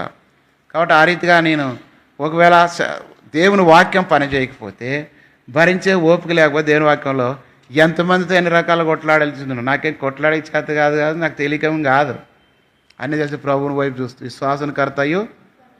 కాబట్టి ఒకానొక సమయంలో ఏడుస్తూ ప్రార్థన చేసినప్పుడు అది హెబ్రీ పత్రిక 12వ అధ్యాయంలో ఆయన ఎదుట ఉంచబడిన ఆనందము కొరకై అవమానం నిర్లక్ష్య పెట్టి సిలువను సహించి పాపాత్మలు తనకు వ్యతిరేకంగా చేసిన తిరస్కారం అంతా ఆయన ఓర్చుకొనినా ఆయనను తన ప్రభువే ఓర్చుకున్నాడు.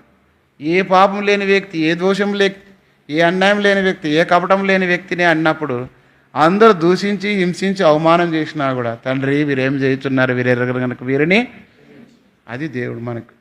కాబట్టి దేవుని బిడ్డలుగా మనము సియోనులో మౌనంగా ఉండటం నీకు స్తుతి అంటే అర్థం ఏమంటే మనం స్తుతి చెల్లించాలి. దేవుడు చేసిన నిందలు రాని అవమానం రాని ఎన్నైనా రాని దేవుని స్తుతించడం అలవాటు చేసుకోవాలి.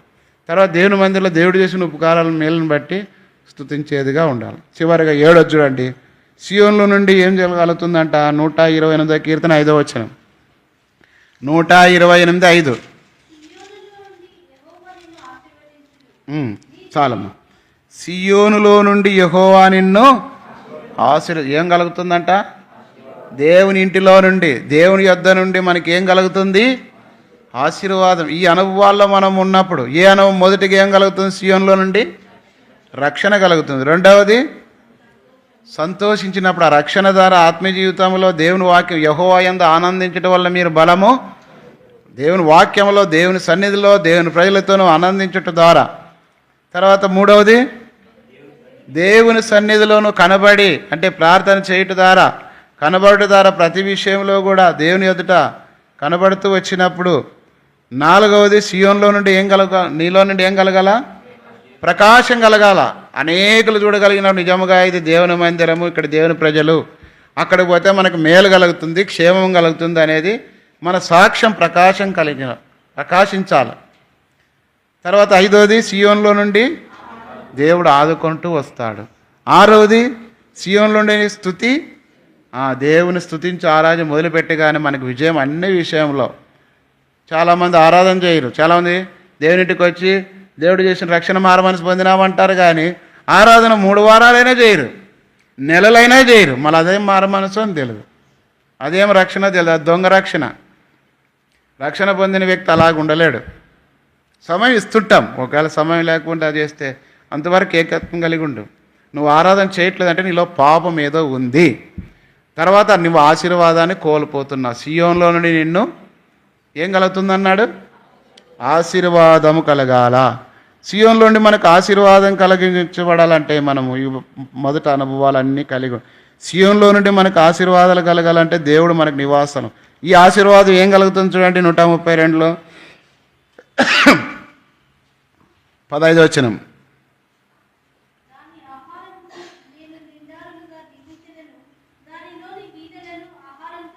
కాబట్టి దాని ఆహారం నేను నిండార్లుగా. ఎప్పుడైతే నువ్వు ఈ అనుభవం కలిగి ఉంటావో సియోన్లో నుండి దేవుని సన్నిధిలో నీకు ఆశీర్వాదం నీకు తెలియకుండానే వస్తుంది.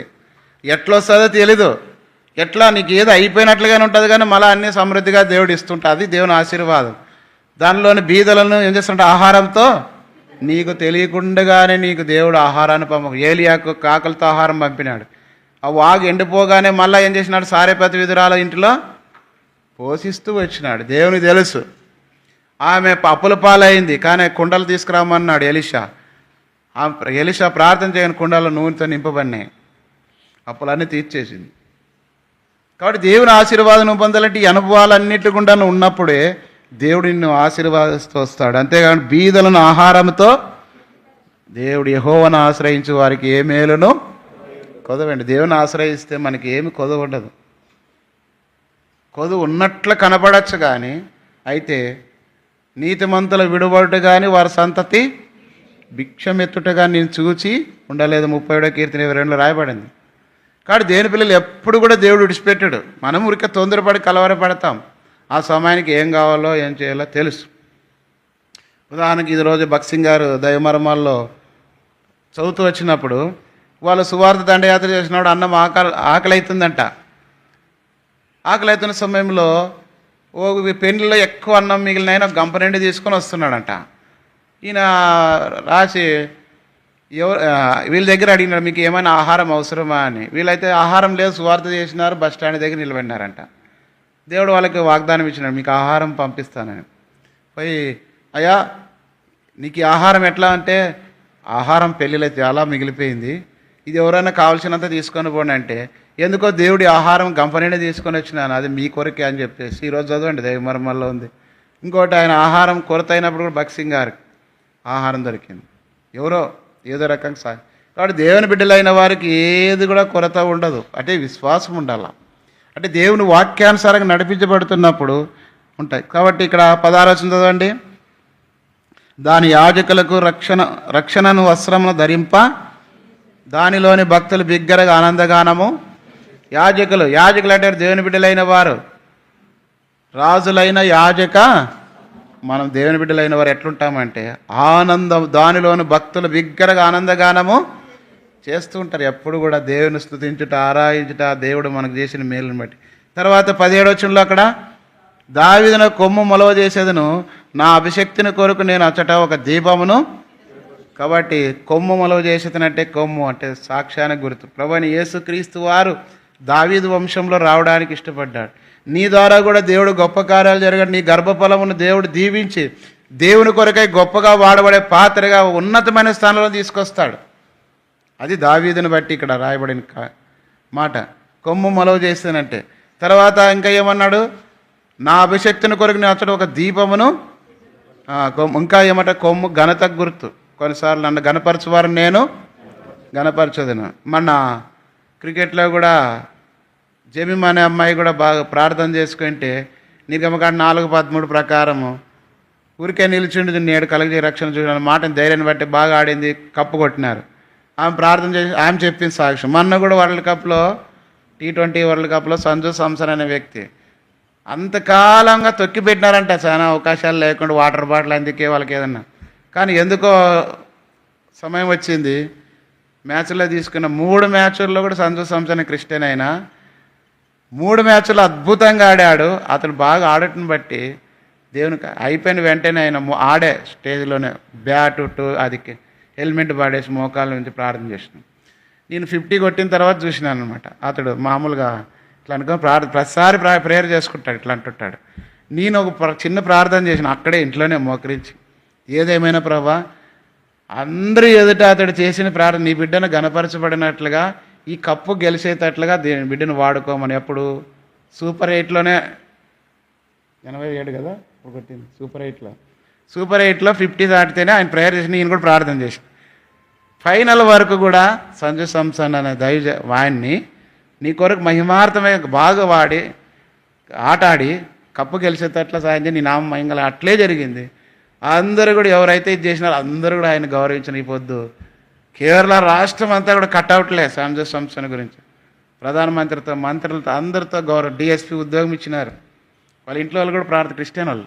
అంటే ఎందుకు చెప్తున్నా అంటే కొమ్మ మొలవ చేసేదను దేవుని నామాన బట్టి వాళ్ళ ఆయన అయితే ఉపవాసం ప్రార్థన చేస్తున్నాడు తన బిడ్డ కొరకు.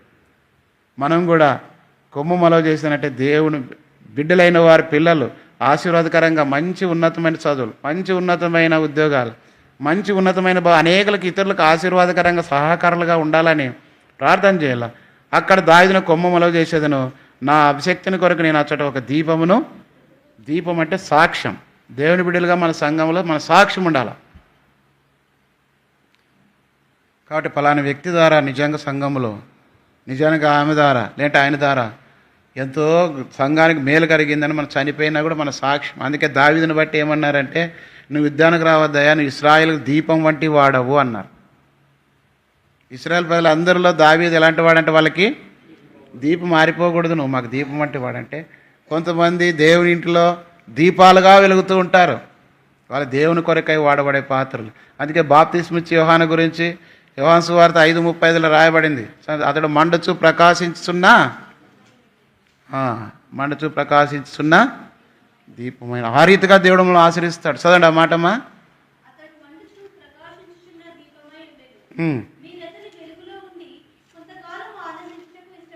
కాబట్టి అతడు మండుచు ప్రకాశించున్న దీపం, అతని సాక్ష్యం, అతను దైవికమైన విధానాన్ని అనేకులకు వెలుగుగా ఉంటుంది.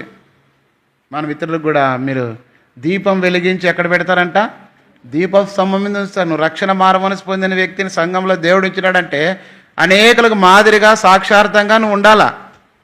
నిన్ను బట్టి ఇతరులు నేర్చుకోవాలా, నేను ఆ వ్యక్తి లెక్క ఉండాలా, లేదంటే ఆమె మాదిరి ఉండాలా, ఆయన మాదిరిగా దైవికంగా నేను కూడా వాక్యం చెప్పాలా, పాటలు పాడాలి, దేవుని సంఘంలో పరిచయం చేయాలి. ప్రభా నేను ఏమి చేయాలని రక్షించుకొని సంఘంలో పెట్టినావని నువ్వు ఆశ కలిగి ప్రార్థన చేసి దేవుడు ఇస్తాడు. ఆశ లేకపోతే ఆశ గల ప్రాణాన్ని నువ్వు ఆశ ఉండాలి. చివరిగా 18 వచనంలో 132:18 ఉన్నాడు. అతని శత్రువులకు అవమానమును వస్త్రముగా ధరింప.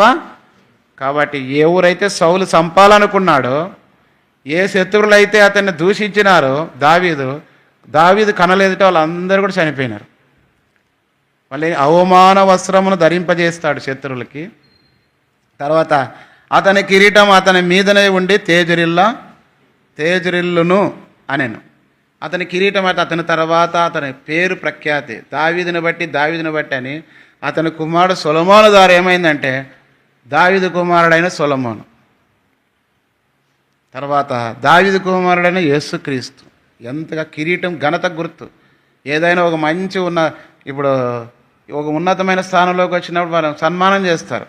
క్రికెట్లోనే అదే చెప్తారు, మ్యాన్ ఆఫ్ ది మ్యాచ్, తర్వాత man of the series, man of the player, tournament player అని అన్నిట్లో బాగా ఆడిన వ్యక్తికి అందరికంటే గొప్పది ఒకటి సన్మాన కార్యక్రమం, డబ్బులు, బహుమానాలు ఇస్తారు. అది కిరీటం. కిరీటం ఏం చేస్తుందంటే ఘనత కలిగజేస్తుంది. రాజు అయిన తర్వాత ఎట్లయితే ఆ వ్యక్తి కిరీటం పెడతారో, దేవుడు నిన్ను కూడా ఒక పాత్రగా వాడుకోయిన తర్వాత ఒక సంఘంలో కానీ, ఒక కుటుంబంలో కానీ, తన చుట్టుప్రక్కల ఉన్న వారి మధ్యలో కానీ, సహోదరుల మధ్యలో కానీ నిన్నేం చేస్తూ వస్తాడంటే దేవుడు వాళ్ళందరికీ నువ్వు కిరీటంగా ఉంచుతూ వస్తాడు. నిన్ను మహిమకరంగా దేవుడు వాడుకుంటూ వస్తాడు. కాబట్టి దేవుని బిడ్డలైన మన సియోనులో నుండి ఇవన్నీ మేలులు పొందుతూ దానికోసం దేవుడు మనల్ని ఏర్పాటు చేసుకున్నాడు. అదే మనం ఇక్కడ సియోను మనల్ని సూచిస్తుంది, మన కుటుంబాన్ని సూచిస్తుంది, మన సంఘాన్ని కూడా అందుకే చూడండి, ఇప్పుడు 132 13వ వచనంలో యెహోవా సియోను ఏర్పరచుకొని ఉన్నాడు, తనకు నివాసస్థలంగా దానిని కోరుకొని. దేవుడు సియోనును కోరుకున్నట్లుగా తన నివాసస్థలంగా ఉండాలి నిన్ను నన్ను కోరుకున్నాడు. అలాంటి సియోనులో నుండి మొదట రక్షణ కలుగుతుంది, రెండవది సంతోషం కలుగుతుంది, మూడవది సియోనులో నుండి దేవుని సన్నిధిని మనము కనబడేవారుగా ఉండనట్లుగా దేవుడు సాయం చేస్తూ వస్తాడు. నాలుగవది సియోనులో దేవుని ప్రకాశం, అంటే మన సాక్ష్యం ప్రకాశించబడుతుంది. అనేకులకు సాక్షార్థంగా జీవిస్తూ వస్తాం. సియోనులో నుండి నీ దేవుడు నిన్ను ఆదుకుంటాడు. నీ ప్రతి పరిస్థితుల్లో దేవుడు నీ ప్రార్థన జవాబిచ్చి నిన్ను ఆదుకునే వ్యక్తిగా ఉంటాడు. సియోనులో నుండి నీకు స్తుతి కలుగునుగాక అన్నట్టు ప్రతి విషయంలో దేవుని స్తుతించినప్పుడు దేవుడు నిన్ను యోబు వలె ఆశీర్వాదకరంగా నిన్ను రెండింతల ఆశీర్వాదం 42 అధ్యాయం పోయిన తర్వాత యోబును ఆశ్రయించినట్లుగా స్తుతి వల్ల నువ్వు ఆశీర్వాదం పొందుతావు. చివరిగా సియోనులో నుండి నిన్ను దేవుడు ఆశ్రయిస్తూ వస్తాడు. దేవుని సంఘములో, నువ్వున్న గ్రామంలో, నువ్వున్న ప్రజల మధ్యలో, నీ సహోదరుల మధ్యలో దావీదుని ఎట్లయితే అంతమంది 7 మందిని కాదని దావీదుని దేవుడు ఎన్నుకొని ఏం చేస్తూ ఆశీర్వాదకరంగా వస్తూ వచ్చినాడు. దేవుడు దాని కొరకై నిన్ను ఏర్పాటు చేసుకున్నాడు. కాబట్టి దేవుని ఏర్పాటు సంకల్పమును బట్టి ఆ రీతిగా నీవు జీవించినప్పుడు దేవుడు నిన్ను గొప్పగా కోరుకున్న సంగతిలో నువ్వు ఫలించినట్టుగా దేవుడు సాయం చేస్తూ వస్తాడు. ఆ రీతిగా దేవుడు కోరుకునే సంగతిని, ఏర్పాటు చేసుకున్న సంగతిని మనసుకు తెచ్చుకొని మనం సియోనులో దేవుని ఆశీర్వాదం పొందినట్లుగా ప్రభు సహాయము చేయనుగాక. మోకాళ్ళ మీదకి రండి, ప్రార్థన చేస్తాం. సియోను పురమా సర్వోన్నతుని శృంగారపురమా, సియోను శాశ్వతముగా దైవా సంకల్పం వైతివి, శాశ్వతముగా దైవా సంకల్పం వైతివి, స్వర్ణాల కారాసియోను సతతము నీదే అనుభవ భాగ్యం, సియోను పురమా సర్వ నాతో నీ శృంగార పురమా, సియోను పురమా. ఇన్న వాక్య